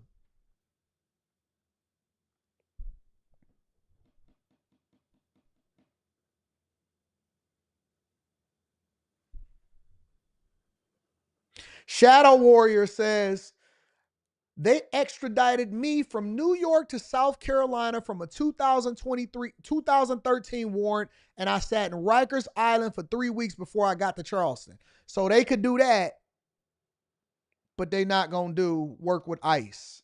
They got to send out a memo to make sure that you don't work with ICE. See, please miss me with this politics that they have going on, and you keep trying to say, well, no, that's valid. It's not. It's not valid. Stop trying to play games with me. I'm not stupid. I may not be a B plus A minus student, but I ain't stupid. I ain't get here yesterday. I know how the law work. I done been there. Person's immigration status and the fact that a person who is present in the U.S. without lawful authorization, well, that's a civil matter, not a crime. The memo also states officers are not to take any action that will interfere with or impede civil immigration enforcement undertaken by the feds. The Trump administration has said ICE agents will be allowed to go into sensitive areas like churches and schools. We're learning within the next few days, the Pentagon will deploy as many as 1,500 active duty troops to help secure the southern border. The forces would join the roughly 2,500 Can't U.S. trick National me. Guard Keep lying and to Reserve me. forces already there. The administration has promised to crack down on those who have committed crimes first, and the border SAR says that's already happening. So if you're in the country illegally, ICE can visit you. But right now, as we said repeatedly, and the President Trump's been clear, we're concentrating on the worst first, the public safety threats and national security threats. And just yesterday, in the last 24 hours, ICE arrested over 308 serious criminals. Some of them were murderers. I am too, some of them Carr. were rapists. Some of them raped a I'm child. confused myself. Some I ain't were lying. a sexual assault of a child. So ICE is doing their job, and they're prioritizing, just as the President said they would. The Trump administration has canceled travel for refugees already cleared to resettle in the U.S. Those refugees had been approved to arrive before a January 27th deadline. They don't even pay taxes, and y'all defending them. Y'all listen, a prophet gets no honor in his own home. That extends to everything else. If you know me, you don't respect me. You got to go out of town to get some respect. Y'all notice that? We don't even respect ourselves. We so against ourselves that we then will defend anybody and everybody but the people that are inherently from here. That's amazing to me. Let me read some of these super chats and then we're going to go over to the next part of the show because I got to get to Eric Adams real quick. Life of Tariq is in the building, says, hey, I sent out a link in the Discord today on the front page. Hopefully you can see it to review it, and I sent it out to email as well. Thank you, Life of Tariq. I appreciate you. Devastator says, if you're breaking the law, you better know them. You better know them. David Simpson Jr. says, shout out to the governor wheelchair sending buses to every sanctuary, state, and city.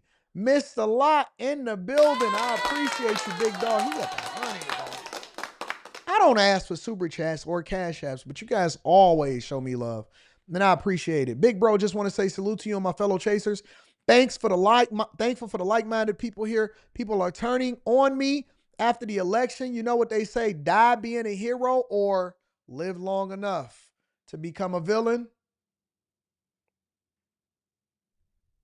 Shout out to my dog, Mr. Lott. I appreciate you. Mary Martin is in the building. I appreciate you also. Thank you for the 2-ball.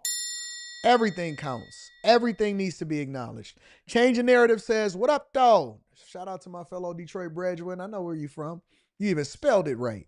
Love the show and your platform. Wanted to send you some godly music to vibe to when you're traveling. Also, do you use StreamYard? I use StreamYard depending on the show that we're doing. We use StreamYard for other shows. I don't use StreamYard here. You guys are more than welcome to send me some music. Email me at AntonDaniels413@gmail.com. I appreciate you changing narratives. Sassy says, at work getting it. What up, Anton? What up, what up, what up, Si? I appreciate you, big dog. Make sure y'all hit a like for the algorithm. If you guys haven't already, make sure you get your Tiege Hanley. 40% off your first order plus 20% off for life. Also, join the Patreon. Link is in the description as well as pinned to the top of the chat. We will be doing Sock Club this weekend on the live stream, all right? Let's continue over with the show. I want to talk about Eric Adams. So Eric Adams appeared on Tucker Carlson. And I said, what? Eric is really going hard. Eric is going hard, but it's a specific part that I want to play for you guys, okay? I don't want to go through the introduction. Y'all know who he is. I don't want to go through what he stands for because you already know that he switched sides depending on who got that pardon for him. I want to go into this part where he talks about the Biden administration and his relationship with him and whether or not they told him to be quiet when it came to this migrant crisis. Make sure you guys hit a like for the algorithm, subscribe to the channel, and turn on your notifications. Let's rock. Because of that. So if we could just walk through and leave out the parts you can't talk about, of course, but this happens at the beginning of the Biden administration, which is close to the beginning of your administration, all these foreign nationals start showing up in New York. They have no money, they have no jobs, they have no place to stay, and you have to deal with them. And the taxpayers here have to deal with them. So you go to Washington. What were those meetings like? Sharing with them that this was a problem. Who did you speak to? I spoke with Julie Chavez, is one of the personnel, Perez, another personnel. I spoke with the president himself. I spoke with the president first, then the president came here.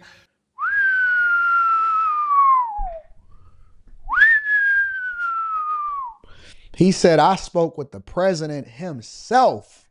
That means that it wasn't like they wasn't aware of the problem. We know that they weren't aware of the problem. It's impossible for them to act like they wasn't aware of the problem. But now we have confirmation and testimony from the mayor of the biggest city in the United States of America, basically saying, I spoke with the president himself. Now we're going to get to some bottom of some things. To New York City, the governor and I sat down with the president, and I said, Mr. President, I'm not sure what they're telling you about this problem, but this is a terrible problem that's playing out on the ground, that we need to fix our border, and we need to just stop allowing people to come into the country with no destiny. We don't know what we're doing with them. And there was some that were coming here that were almost 6 months to a year, in some cases 2 years, without any work authorization. Like, what do you do with someone that cannot provide for themselves for that long period of time? Well, what do you do? We had to house them. We had to feed, clothe, house, educate 40,000 children, hold them into a shelter system, the complete package of what you would do for an adult that can't take care of themselves. I see everything y'all saying. And so you tell the president and his aides this, and what do they say? Basically, be a good Democrat, Eric. Be a good Democrat? That was the basic overall theme. One of his aides told me that, listen, this is like a goldstone. It'll pass.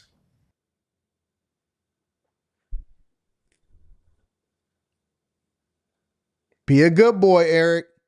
Shut your mouth. I said it. I said it a long time ago when Eric Adams first started being investigated and his aides started getting raided and you start to see everything fall apart. It was because Eric Adams has started getting antsy. Eric Adams is not the type of person you take with you on a heist. Eric is the person that's going to tell everything about what happened on that heist. Once he get arrested, if he start getting antsy, he's going to be like, you know what? If you give me a corned beef sandwich and a Coke, I'll tell you everything that happened. Eric Adams is Tekashi 6ix9ine. And that's not a bad thing. That's not a bad thing if you're on the right side of the law. Okay? It's not a bad thing. We want snitches because snitches tell the truth. And then snitches ultimately give up the real kingpin, which we know it was sitting at the top of the White House. You know what they told him? Be a good Democrat, Eric.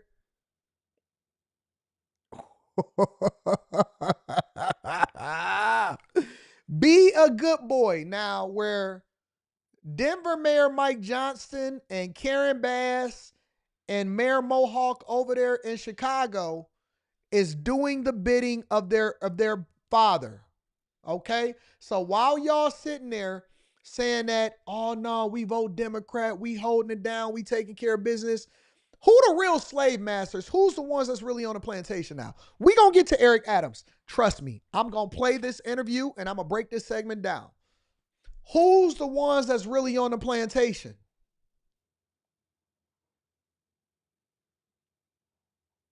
When we say the Democratic plantation, this is exactly what we mean. Who on the plantation and who the free thinkers? Because they always want to call us names. I seen somebody in the chat earlier say, Anton, this person called you the COON name. Who the real plantation workers? Be a good boy, vote Democrat. Be a good mayor, be a good Democrat. Who the real plantation workers and owners? Because it's only the people at the top of the Democratic ticket that's really benefiting.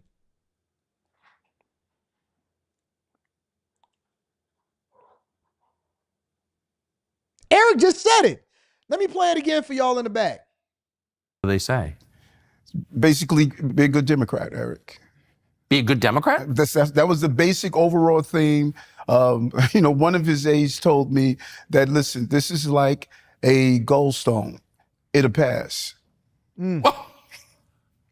It's like a gallstone, it'll pass. Yes. It'll hurt now, but it'll pass. Well, you pee it out then. Right. Why do you have to?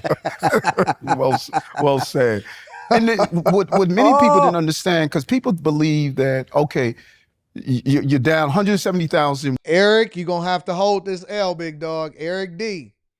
Hold your people accountable, bro. Eric D.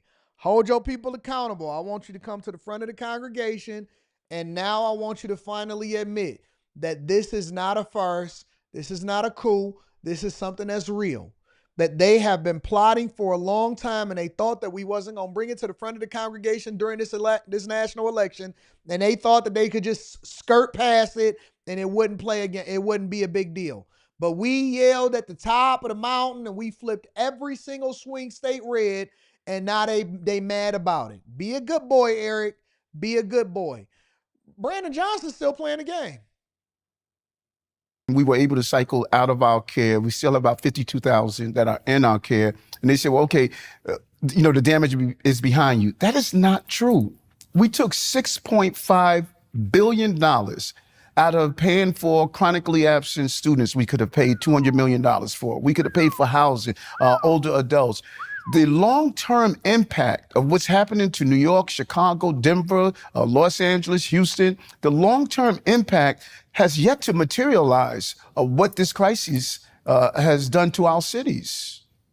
So what do you think? Eric, you've always been for borders, but you have not been holding the Democrats accountable for the fact that this has always been a planned attack on the American people. This is the definition of treason.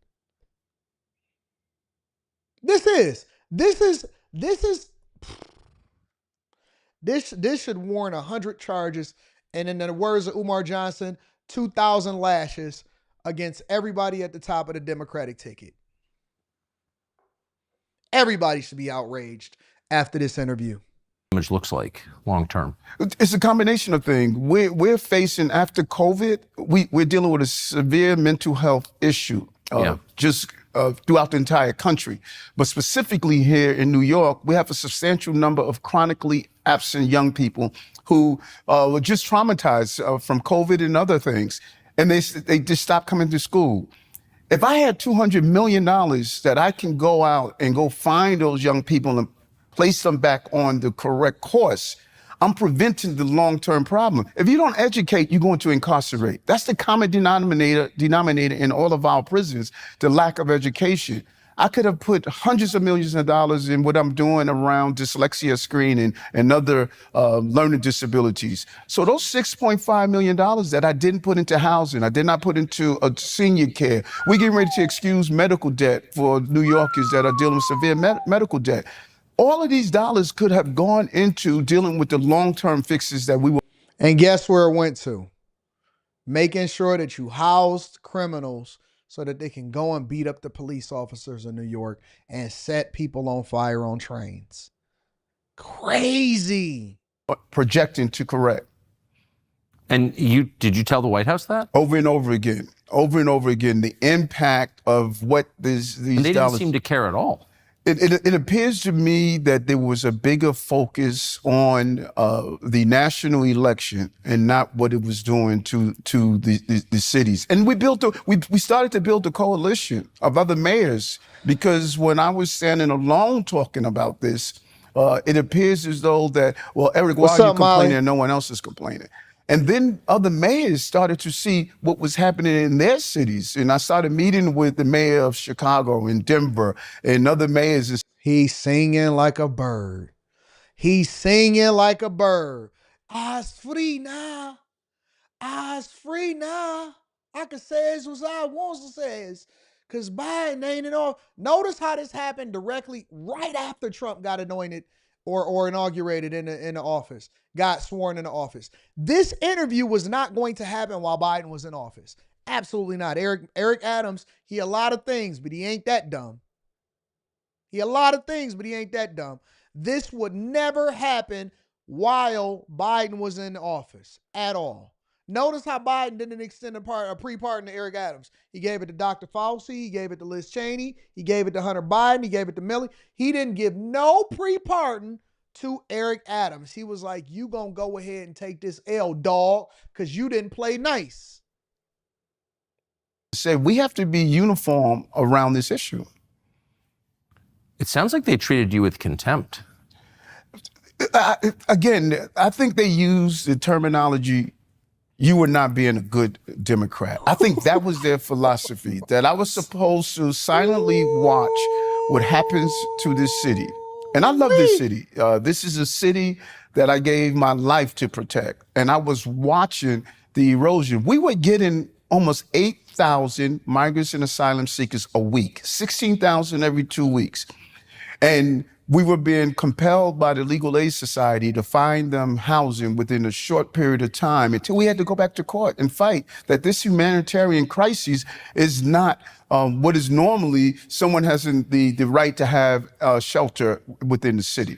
And they were coming in 1, 2, 3 a.m. in the morning. It was a constant overturn. I'm just confused by why that's the responsibility of the taxpayers, the citizenry of New York, and your responsibility. Someone comes into our country illegally from another nation, not invited, here in violation of our laws, and it's your responsibility to make sure that they're dealt with? How does that work? Where did that responsibility come from? I have no idea. It's a national problem. It should be a national price tag. They wanted to give us 130. Hey, reach out to the mayor's office in New York and see if we can get him on a morning show. Okay. All right, thanks. $8 million to a $6.5 billion price tag and wanted to reimburse us for a hotel room at $11 per hotel room. You can't get a doorknob in New York City for $11. It was just unrealistic, and it really, to bring people into the country without knowing where they are going to and what is their role. That's not a plan, that's chaos. And that chaos started to really cascade throughout our entire country. Was there ever a conversation in your 10 trips to Washington where anybody said, really sorry for doing this to you? Never. Never? Never. I agree. I believe that also. I think that Eric Adams absolutely was the fall guy. I think that he was set up from the beginning, that they never was going. Listen, one of them had to be the fall guy, whether it was Eric Adams or Brandon Johnson or Mike Johnson or Karen Bass, one of them had to be the fall guy. I think that from the very beginning, when they were saying, hey, be a good Democrat, that was not a license or that didn't mean that they was going to protect him. That means that they needed somebody to take that L. And if he wasn't quiet, see, it was easy to blame the Democratic mayors and say, hey, listen, Eric Adams, he over there being a bad guy. Or Brandon Johnson, he not playing ball. Or Karen Bass or Mike Johnson or any of these people, it was easy to let the fallout happen and then protect yourself. Because remember during the election, Kamala Harris was trying to blame it on Trump. We had a bipartisan agreement where when the heat started getting too hot, she was saying, we had a bipartisan agreement where if it wasn't for Donald Trump calling his constituents at the end of 2023 and killing that bill, we would have gotten Congress to get the funding to ultimately have a stemming of the flow of fentanyl in this country. We would have had more border agents. Trump, in his first 2 days in office, had everybody going home and everybody getting deported and didn't need no support from Congress or no additional monies. Eric Adams and the crew was going to be the fall guys from the very beginning. They just didn't know that they was the dummies being set up with it. They thought that they was a part of the crew. They never was a part of the crew. They threw a couple bones over there to Mayor Mohawk, and they said, hey, listen, fam, listen, we'll let you speak in the after hours at the Democratic National Convention, but you're going to have to shut up and be a good Democrat. I guarantee you they gave the same speech over to all the rest of those mayors. Guarantee you they gave that same speech, bro. Never. So you say I'm the mayor of New York? It's the biggest city in the country. You can't treat me like a servant? We deserve more. I said this over and over again. This city deserves more. We're the economic engine of this country, and we deserve more. And we should not stymie the future of people in the city. We had a clear plan on how we were going to move this city in the right direction. We started to see the decrease in crime. We started to see the city turn it around. And in the midst of this, this gets dropped into our laps. And then part of the problem was we were getting Venezuelan gang leaders that were coming to the city, creating crimes in the city. My hands were tied. I could not allow to stop the buses from coming in. I couldn't give people authorization to work. I was required to give them housing. I couldn't even allow them to volunteer and give them a stipend for picking up garbage and removing graffiti and doing some of the services. They said, no, you can't do that either. Somebody says, AD, you said if your job is paying you well, shut up. This is the ignorance that comes along with a lot of these conversations, is because we don't know when it's applicable and when it's not applicable. If you are a leader and you are being paid with public tax dollars, that's a completely different conversation than if you work at tech at StubHub and nobody is asking you for your leadership. They want you to come in and do your software engineering. I said if you're making $500,000 being a software engineer at StubHub, maybe you should just shut up and do your job. Nobody is asking you for your opinion.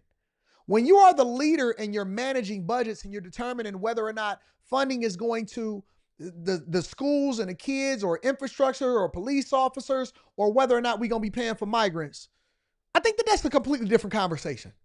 I think that when you're a leader of a city, it is your responsibility and duty to the people that actually voted you in. So I'm going to need you, King Charlotte, to think about what you say before you say it and add the context to it, because I don't understand why y'all so far removed from logic. Can y'all not think? Do y'all not have the ability to apply it to one situation and not apply it to the other situation? If you're a software engineer at StubHub and you're making a $500,000 compensation package, maybe you should shut up and do your job because ain't nobody asked you for your opinion. But when you got to answer to the voters and the taxpayers and the people in the United States of America of why you selling them out, maybe you should provide an explanation or do things differently. Am I off, or am I the only person that graduated without having to end up in room 9? So they had to sit there idle and then... Think about that. Yeah, think about that. You know, idle mind. Yeah, no, it's totally right. Idle hands. All right. Thank you, Dolores. Was it after your 10th trip that you got indicted, when you started complaining about it in public? It was after the 10th trip, and on one of the trips, I was headed down to Washington, D.C. to meet with leaders about Shout out to with Dub other City mayors. and everybody that's subscribed to the channel. On the plane ride down, one of my fundraiser had a house raided while I'm on the way to Washington to meet with other mayors about immigration. On his way to Washington to meet with other mayors about immigration is when he got his house raided. He said the 10th time that he showed up to Washington, they said, all right, raids is coming. We all knew this. We knew this. We've been covering this before we really, really blew up on this channel. We've been covering this for a long time, and I said it a long time ago. I said, oh, Eric is being punished. From the very beginning, I said, I don't necessarily agree with Eric Adams, and I think that he's absolutely been doing the wrong thing, and he's been turning a blind eye for too long. But at some point, he woke up, he had a bad dream. And remember, I said he was just like on Jerry Maguire. He had a change of consciousness. He could no longer be a part of the Democratic plantation. He couldn't be a part of the go along, get along game. He wrote his manifesto. He complained too much. He got a little bit too loud. He had too many people in his city. He started doing too many press conferences. And the next thing you know, he had somebody saying, show me the money. Eric Adams couldn't shut up too long. Next thing you know, he started getting indicted. And I guarantee you that was also using him as an example for everybody else. Y'all better shut up. Brandon Johnson, I dare you to say something. If we can do it to Eric and we ain't even soliciting his his constituency to try to rally the people in New York to try to win us this election, and he had the mayor of the biggest city in the United States of America, I guarantee you he was being made an example for the rest of these mayors and saying, okay, anybody else? Anybody else want to form a coalition? Anybody else want to play a game? Because not only are we going to raid him, we raiding everybody around him. We raiding all of his aides. We running his chief of staff out. We going to run out the police chief. We going to hold these people accountable. And we ain't sending you no funding because you keep on talking. I guarantee you that he was being made an example for everybody else that decided that they want to stand up for themselves. Oh, we got one over here. Okay. All right. You don't want to be a good boy and play on the plantation? Y'all want to speak out? We can't get Obama and Michelle Obama to go over there and tell y'all to turn against y'all husbands and y'all wives and vote for Democrats. We can't get you on board. You keep making things difficult for us? Okay. You don't want to play like Charlemagne and Ricky Smiley and Steve Harvey? You don't want to play like Roland Martin and be a part of the Democratic plantation? You don't want to be a good boy? Okay. Yeah. You wanted to you was a tough one. Oh, you was a stand-up one. Huh. Okay. Okay. Okay. So you want to play basketball in Pelican Bay, huh? Okay, Hoyt. My ninja. That's what they did him. That's how they did him. Symbolism. Did you know it was connected? No, I had no idea. I had no idea what it was about. And when I returned to the city and I started hearing Turkey, I was like, "What is this? What is this?" I follow the rules. I follow the law, and this is the most bizarre thing that has ever happened to me in my life. And Tucker, it's one of the most painful things. You cannot imagine how it feels to watch your life unfold like this. I said it over and over again. The only benefit of all of this is that, mommy's not alive to see this. It would have broken my heart for her to have to watch us. You hear that with a lot of people who've been successful. You get to this place that you never thought you'd be, and you realize you don't have as much power as you thought you had. And when you disobey, you get crushed. Right. Just like that. Shout out to Eric Adams. We're going to have to review more of this on the Anton Daniels channel. We definitely going to be talking about it on After Hours tonight. Make sure y'all subscribe to the channel, turn on your notifications. We got to keep the show rolling, though. We got to keep the show rolling. We're going to be breaking down more of this interview tomorrow on the Millionaire Morning Show and the Anton Daniels, and we're going to be talking about it on After Hours tonight with the crew probably. That's deep. That's deep. Be a good Democrat. I ain't never heard of no junk like that. Be a good little boy. Be a good little boy. And y'all joining all in unison. Jesus. Blaze the chocolate doodle. Let me change my mood. Because I'm feeling a little bit reddish right now. Reddish orange right now. Blaze the chocolate doodle says, what country can we go to and demand housing, food, free medical, and commit crimes? Right here in the good old US of A. Know what I'm saying, Blaze? Gerald J in the building. Gerald J then says, I'm baffled by the pushback. It's just because people hate Trump. I work with people I can't stand, but I never sabotage the business. America is a business too. Well, you know that. You know that people is feeling entitled over here. Manuel Meza says immigrants do pay taxes. The IRS provides and it provides it's an ITIN number. Not if they don't have work authorization. How you gonna pay taxes and you don't exist? Most of these immigrants are working under the table. That's why they're hanging out at Home Depot. Don't worry about it. Don't worry about it. We'll get there. We'll get there. We'll get there. My name is Corey says, what up, big dog? Been a while since my last super chat. Thanks for always putting things in proper context for everyone to get the optimal understanding. If we can't get away with it as citizens, why should They. Talk to him. My name is Corey. I appreciate you. David Simpson says, shut up and dribble. Be a good Democrat. Eric A. deserves another term in light of this. No, he does not, K Dizzle. Albert Glenn says, what up, Anti? I've been watching you since 2021.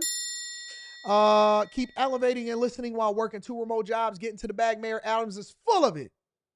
Not as full of it as President Biden and Kamala Harris. No pardon for Fannie Willis.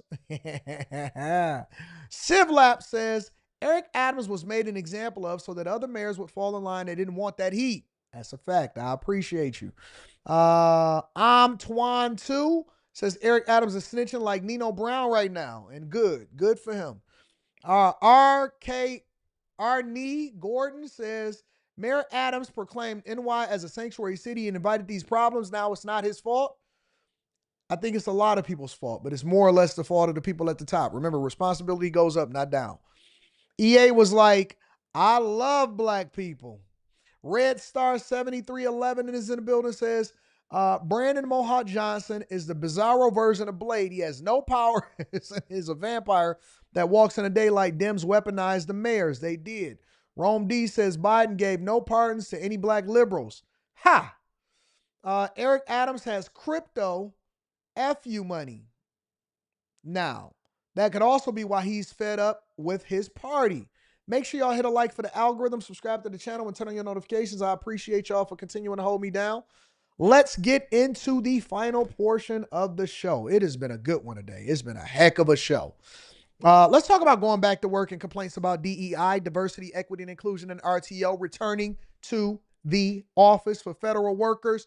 Some people in D.C. and around the country are saying that they're ready for everybody to go back and they tired of people taking advantage of the system. Before we get to Byron Donalds, take a look. Well, the end of remote work could be near for federal workers. President Trump's new I see you, Red. Okay. Get it then. Executive order means federal workers must return to the office 5 days a week. It is a policy change that's getting support now from D.C.'s Democratic mayor. Fox 5's Tom Fitzgerald's at the Capitol. And Fitz, President Trump did not delay on this one. He did this day one. I'm going to get there, Brandon. We're going to talk about it tomorrow.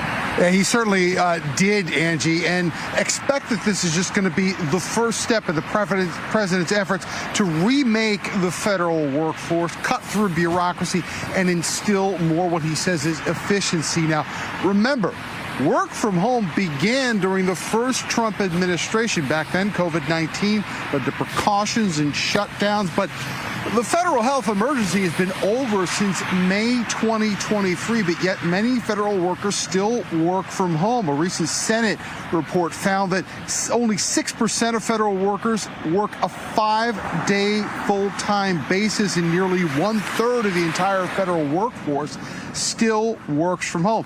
Many taxpayers who are in the nation. That flies in the face of everybody that keep telling me that people are much more efficient when they work from home. The data says otherwise. The data says y'all got a bunch of mouse movers. I don't even know what you call it. That's what the data says. Capitol right now for the inauguration. Tell Fox 5 they've had to go back to work. They think all federal workers should as well. Shout out to Pimp on the Blimp. We will also require that federal workers must return to the office in person. For everybody that's here right now, if you've been here more than once, make sure you subscribe and turn on your notifications. If this is your first time here and you just got invited, just hit a like for the algorithm and enjoy the show. We appreciate you for being here. If you want to level up and go to the next level, make sure y'all tap into the Patreon. Link is in the description as well as pinned to the top of the chat.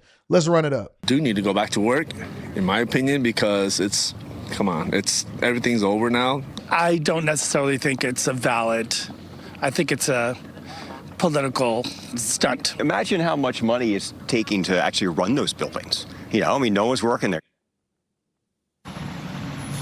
One of the supporters of this return to work effort is none other than D.C.'s Democratic Mayor Muriel Bowser, was cited several times over the last few years that the lack of federal workers in the nation's capital has hurt the local economy. And while some labor attorneys tell Fox 5 they expect lawsuits to try to stop the White House effort, Maryland Senator Chris Van Hollen says he does have concerns about this one-size-fits-all approach. This is something we're very focused on. Again, this is an area where we want to take a scalpel and not a meat axe to the issue. Nah, if y'all really cared about it from that perspective, then you wouldn't have waited for Trump to declare everybody in the federal workforce to get back to work. You wouldn't have did that. You would have already been being proactive and making sure that you picked and choose what made the most sense and what didn't make sense. Now everybody's saying, oh, no, we need to go back and roll back and then try to figure it out as we go. Nope, we're not doing that. Everybody back to the office. Somebody in the chat says, it depends on what the job you do. Nope, not true. Every job can be done back in the office. The question is, what jobs can be done more efficiently, or do you get what you negotiate versus what you think you deserve? Because that is two different things. Some people get it as a benefit or an added benefit as a result of being recruited, and that was the requirement. They met that requirement, and that's the end of it. Most of y'all was in the office prior to the C-19 pandemic, C-20 pandemic, and now you feel entitled to do it because you've been doing it for a long time. It doesn't mean that that's what you were supposed to do just because you moved out of town and you wanted to go and work in Mexico because it's cheaper to live there, or in Thailand. Nope, nobody authorized you to do that. Just because you bought a house 2 hours away from the place that you used to have to go into the office to. No, that's not our responsibility. You can whine, you can cry, you can complain, or you can get your black butt up and get back to work. And having a black butt don't mean that you're a black person. It just means that you've been sitting down for so long that your butt turned black. Nobody owes you anything. Nobody told you to adjust your lifestyle to what you've been doing, because y'all been doing it since 2020. So I don't think, girl, I don't think that anything is going to change. Girl, buy that house. That's what you get for listening to advice of people that don't know no better. That's what you get for listening to the advice of people that don't know no better. I'm expecting to see you in the job. They said, Anton, you working from home? No, I'm not. I'm in the office right now. That's why my studio is so beautiful. Have you seen it? Have you seen it? Let's turn it to green because we bag chasing over here. Have you seen it? Have you seen how we working over here on the Millionaire Morning Show? You know why we in the studio? Because we're better in the studio, and we make sure that we're in the mix so that we can add value into the people's lives. We got better equipment, better things to be able to work on. We made a capital investment. And so we volunteered. I could do this in my basement, but I decided to be right here with you guys. Look, I'm back in the office. Why you can't come back in the office? Don't worry about it. We gonna get you there. We gonna get you there. This is Byron Donalds talking about diversity, equity, and inclusion and getting rid of that. Let's get to it. Joining me now, Florida member of Congress, Republican Byron Donalds. Good to see you. Hold on. Before we get to Byron Donalds, let me answer this question real quick. You know, the chat is my co-host for the day. Miss T said, you are wrong. You do not need to be in the office to do your job. We work in IT. No. You work for a technology company. You're not in IT. Stop lying to me. I need y'all to stop lying. Listen, just because you are a call center agent does not mean you're an information technology worker. Just because you may work for an information technology company as a masseuse don't mean that you're in tech. Just because you're a part of the marketing department does not mean that you're an information technology professional. Y'all, listen, I will tell y'all about 80% of the people that lie to me and say that they're in IT, they really not in IT. It's a buzzword. It sounds good. When you meet somebody at the bar, what do you work in? I work in tech. What do you do in tech? Oh, I deliver the mail. Just because you work for Amazon does not mean that you are in IT.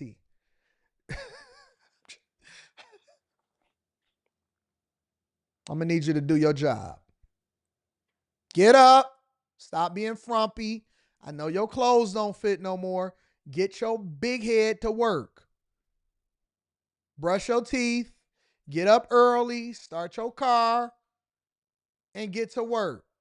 And participate in the American economy. We're not going for that no more. All right? Happy New Year to you and the family. Good to be with you, man. Happy New Year. So, Byron, the main concern is if DEI isn't forced as a focus, you will not have representation and inclusion of minorities, regardless of foundation of merit. And that's why it needs to be a point of emphasis. What is your response to that argument, and how do you assure that everybody gets a fair chance? Well, first of all, let me just say that DEI, and it's the construct of DEI, hasn't even been around long enough to even make that kind of a claim. We've had diversity viewpoints, diversity ideas, not just in the federal government, but in the private sector for decades. The equity piece that was really introduced during the Biden-Harris administration at the federal level is the one that has a cause of concern because it ignores merit, it ignores skills. Miss T says, I set up your account. Come on, I know what you do. I know what you do. I set up your account when you come to work. I give you privileges and access to data, or I could take your privileges away. No, listen, I know what you do. I know what you do. When you first sign in or you first come to work, you got to get the computer to come on, stop. Stop overvaluing yourselves. The minute that y'all realize that you just and listen, I'm not dissing you. I think that we need these workforce administrators to get our computers set up and to give us access and to make sure that they're in Microsoft. What's the name? What's the name of it? What's the name of it? You know, the Microsoft program where you basically give all of the administrative privileges or whatever, and you give access to certain things. No, they're a little bit different than help desk. Help desk are the people that you call when you're having problems and they keep telling you to restart your computer. They're a little bit different, but right above help desk. What's the name of them, y'all? Not help desk. Oh, Active Directory. Yes, you use Active. Well, we know they use Active Directory and they give the privileges based off of that. Okay, so we know that. But it's a specific name for the position. They use Active Directory. It's Active Directory that allows for them to be able to administrate these privileges. They don't even know what they use in administrate the privileges, but we gonna get there. Oh, what is it? We'll get there. I'm gonna remember it before the end of this show. Listen, we can teach anybody to do that. We can teach anybody to do that. Honest to God. And it doesn't mean that you're not a good worker or you're not valuable, but and then you're going to try to describe it to me like I don't know what you do. No, I can take away your privileges or give them to you.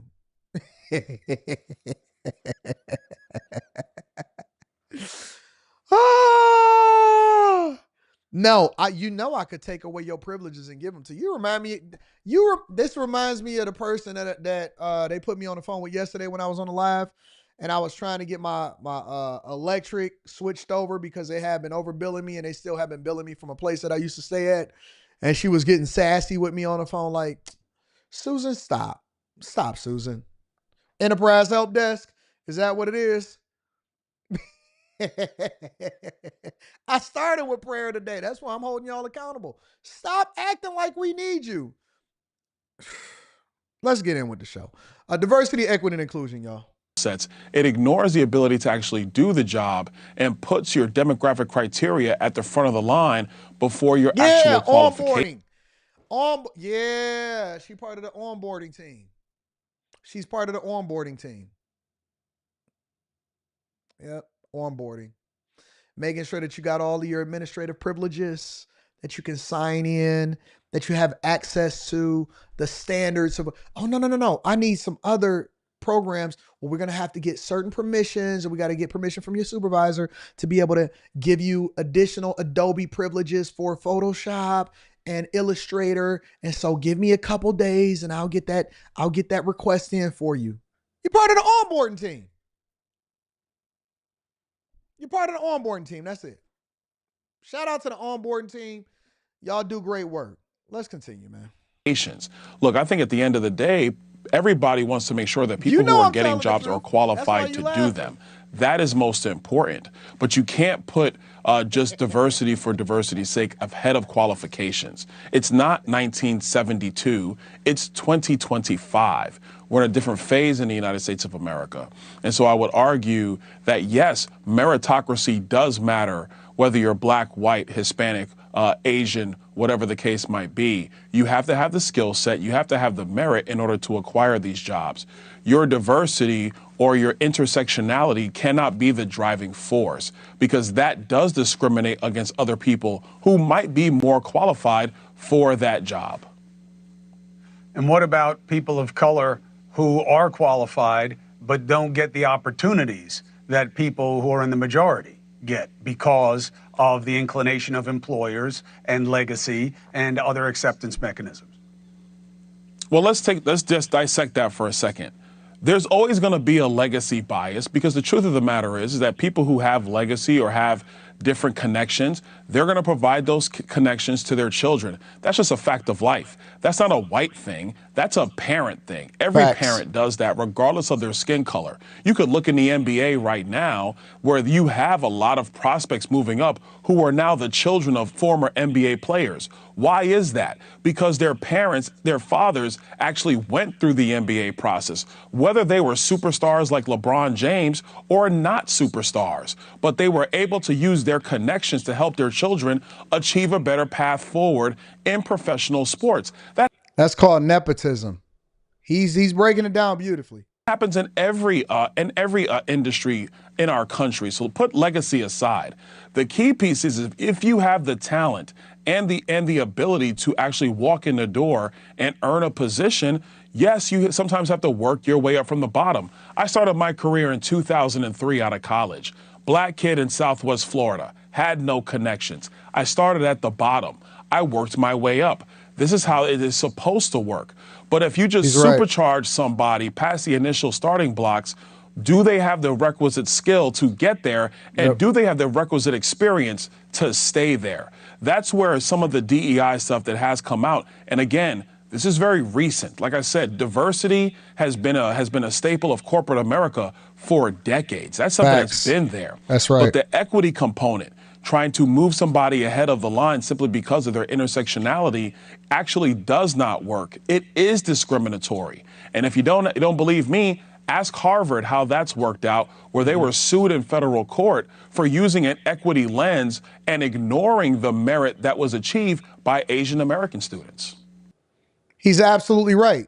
Asian American students were pushed out, even though they were more qualified and they had a greater ceiling and a better potential for being able to finish and graduate. And that's why when you look at colleges, a lot of times you got to look at the graduation rates, as well as when you're evaluating a candidate, you want to determine whether or not it's a possibility for them to finish. A lot of y'all, when y'all get accepted to these colleges, and some of y'all, they know that you're not going to finish. That's why they're not checking for you. That's why when you go to the aid office, they just give you the basic information because they know that you're not going to finish. They can see you and basically pay attention to all of your transcripts and the things that came before you and whether or not you're going to pick this curriculum. They already know the percentage of y'all that's going to finish and that's going to come out of debt and everything like that. They know you ain't qualified. And it's the same thing with evaluating. When you come into the interview process, we know immediately within the first 5 minutes of whether you're qualified for the position or not. And then you know what people do? They give us these stupid scenarios and they say stuff like, well, Anton, if you had two people and one of them was white and one of them was black and they had the exact same background and the exact same GPA and exact same qualifications, which one would you pick? Well, guess what? 99.9999999 people have never ever seen two candidates that's exactly alike. We could tell the difference. One of them is better than the other. But should I pick the other simply because I want to be inclusive? And this person decides that they wanted to dress down and drag, and the other person just so happens to be a white woman, and the third candidate is a white man, and the fourth candidate is a black woman with micro braids in her hair. Oh, maybe I should make the assessment of whether I'm going to pick somebody on who I think is the least qualified, but based off of their circumstances of how they grew up. Not who's going to add the most value to the business and be able to do the job effectively and who's going to be the best at what they do. Not who's going to be a cultural fit as far as being easy to work with and not a difficult person to ask a whole bunch of questions, but to do their mother effing job. Not the person that's actually going to be promoted because we can see the vision of what they have and where they've come from and where they're projected to be so that they'll be a long-term employee with the company. None of those people. We have to pick the one that's the triple minority. You're black, you're a woman, and you're not even really a woman. You're a biological man that now identifies as a woman because we want to have equity and inclusion.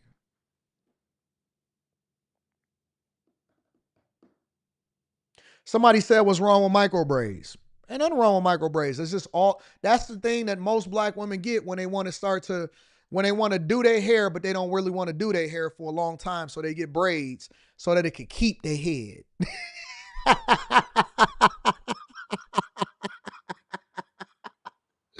Tell me I'm lying. Listen, if you tell me I'm lying, then we could get there. We could better understand what we're talking about. Tell me I'm lying. Tell me that black women, I don't care about your stereotypes. I don't care if you offended. I'm going to tell you the truth. Tell me that black women don't go and get braids, and this is what they say. Well, I got to get braids so that my hair can have a chance to repair itself and grow. And so what I got to do, I'm going on a trip. I might be having to go to a pool party. So I'm going to get braids so that my hair can keep itself. And then they leave it in there too long and their hair start looking frizzy. And then you got to get that stupid comb and try to get it out. They cut off the bottom and you got to get that comb to help them get it out. I want to keep my hair, but I'm going to put my braids up in a bun. And that way, I am very much and very well put together so that I'm prepared for corporate America. I can put it up in a bun, or I can keep it down for after hours. Don't get mad at me, Kenya. I'm gladly bald head. I can go and get me some hair if I want to. Think I can't go get some hair? I have some hair tomorrow if I want to. And it'll be that Hawaiian silky. I accept my fate in the world. It's y'all that get other people's hair in your head and you think that it's yours just because you bought it. Don't get mad at me. Do your real hair and then come talk to me. Do your real hair. Go ahead. Come into corporate America looking like just like a mushroom. You're going to look just like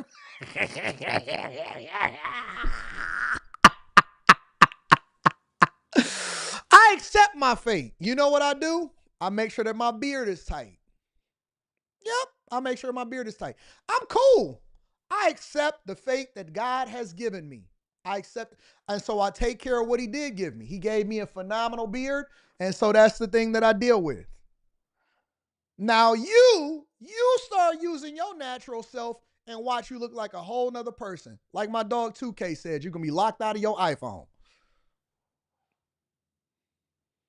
You're going to be locked out of your iPhone. You're going to come to work with your hair because you ain't take them pieces out, take that extra out of there, take that horse out of there. Take that horse out of your head. Let your beard grow in. Be all the way natural and see how that go. I bet you I look better than you. I bet you I look better than you. I know you. Listen, I know you got a mustache. I know you got a beard. You got a beard just like me. You cut it off and then keep on saying, y'all get on TikTok. Get ready with me. Get ready with me while I do my makeup and get myself together. And so this is story time, part 1 of how this guy left me at the bar. You can't fool me. I know what you do. I done been on this earth too long. You got a beard and a mustache just like me. You your daddy's daughter. You got mushroom hair that you ashamed of. You don't want to actually stand on business. You don't want to put no curls in your head. You need to go and get that Dyson air thing. Keep telling us that you don't want to put heat in your head because it keep burning out your edges. Oh, the edge thief. Lord, pray for my edges because your edges is back here. And then you want to talk about me. That's why you bald. You bald too. You ain't got no edges. Now what? You ain't got no edges. You can't trick me. I don't care how many tricks at a trade that you do. We could see it. We could see all of the TikTok things that you buy to make sure that you pack it all in. I could see the braids. I could see the edge thief then got to you. Life been kicking your butt. And the minute that you accept it, you can start to do better. But instead, you want to project. Well, what about you? What about you? When you woke up this morning and you looked at that peach fuzz that was coming in on the bottom of your chin, did you say, I look good, or I need to make some adjustments, and now you want to try to start shaming the rest of us? The rest of us are who we are. When we wake up, we look the same way. We make sure that we get a little bit of a lineup. You can't get a lineup. You got to shave your beard every single day. You got to go get laser. You got to get laser. You got too much down here and not enough up here, and now you ashamed of yourself and you keep talking about I'm a strong woman. Better leave me alone.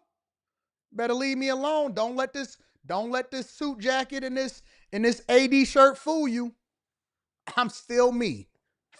I'm still me. You better leave me alone. All right. I will change the colors on this joint and go ham on you. I will go ham on you for the next 45 minutes. And then you're going to be really mad at me talking about Anton ain't for black women. No, I am. We just don't know who you are behind all of the tricks of the trade. You the prestige. You the prestige. You ever seen the Prestige or the Illusionist? That's you.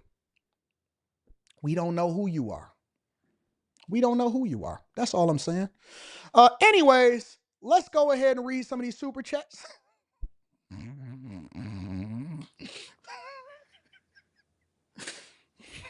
Let me read some of these super chats, and then we're going to get started for the show.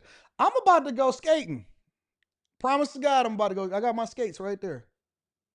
Let's see.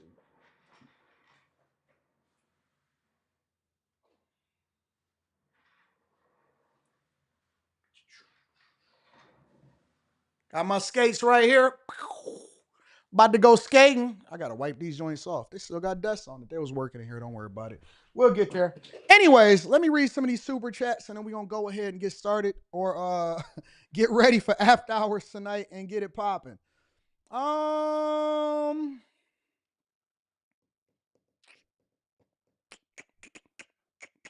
Rome D. Some of y'all need to just shut up and observe the show, enjoy it, hit a like for the algorithm, subscribe to the channel. The U.S. debt clock now tracks Doge cuts. They have cut over 11 billion already. Really, I'm going to have to check that out. David Simpson Jr. says DC businesses rejoicing, rubs hands like Birdman. Yeah. Whoa, day. Manuel AG in the building says, Red looks like she's about to start dancing in the middle of a cemetery with zombies. Sundre says, what up, baby girl? Says, if you watch The House of Cards, that's one of my favorite shows before they kicked Kevin Spacey off for touching boys. Then you know how the Democrats play, and Frank reminded me of Trump in that way. I feel you. That's a phenomenal series. Wayne Leonard says, I appreciate you, Mr. Daniels. Keep doing great things. Anthony Rosser says, I always miss the intro. Do you have intro music or a jingle for the Millionaire Morning Show? If not, I'd love to put one up. If you like, it's yours. I mean, you can send it to me. I just play my ad because we got to get that sponsorship money. You know what I'm saying? Elizabeth Williams says, Biden didn't pardon no POC. Jerome Gray in the building says, bro, you just was working from home. How are you so against how are you against from home me? All right. For the people in the back, one more time, let me explain it to you. I was recruited. I was retired. They asked me if I wanted to come and participate in the organization. I said, if I do, I am going to be working from home because I'm not going to let it interfere with what I got going on from a content creation perspective. They said, we agree. It was only supposed to be for a little over a year. We extended it 2 times. I finally retired in 2024 at the end of the year from a position that I was only supposed to hold on to for a year. Okay? I got what I negotiated. That was a part of the package. When they asked me if I wanted to come back into the office, I said, no, I have my own office that I have to go into. We not the same.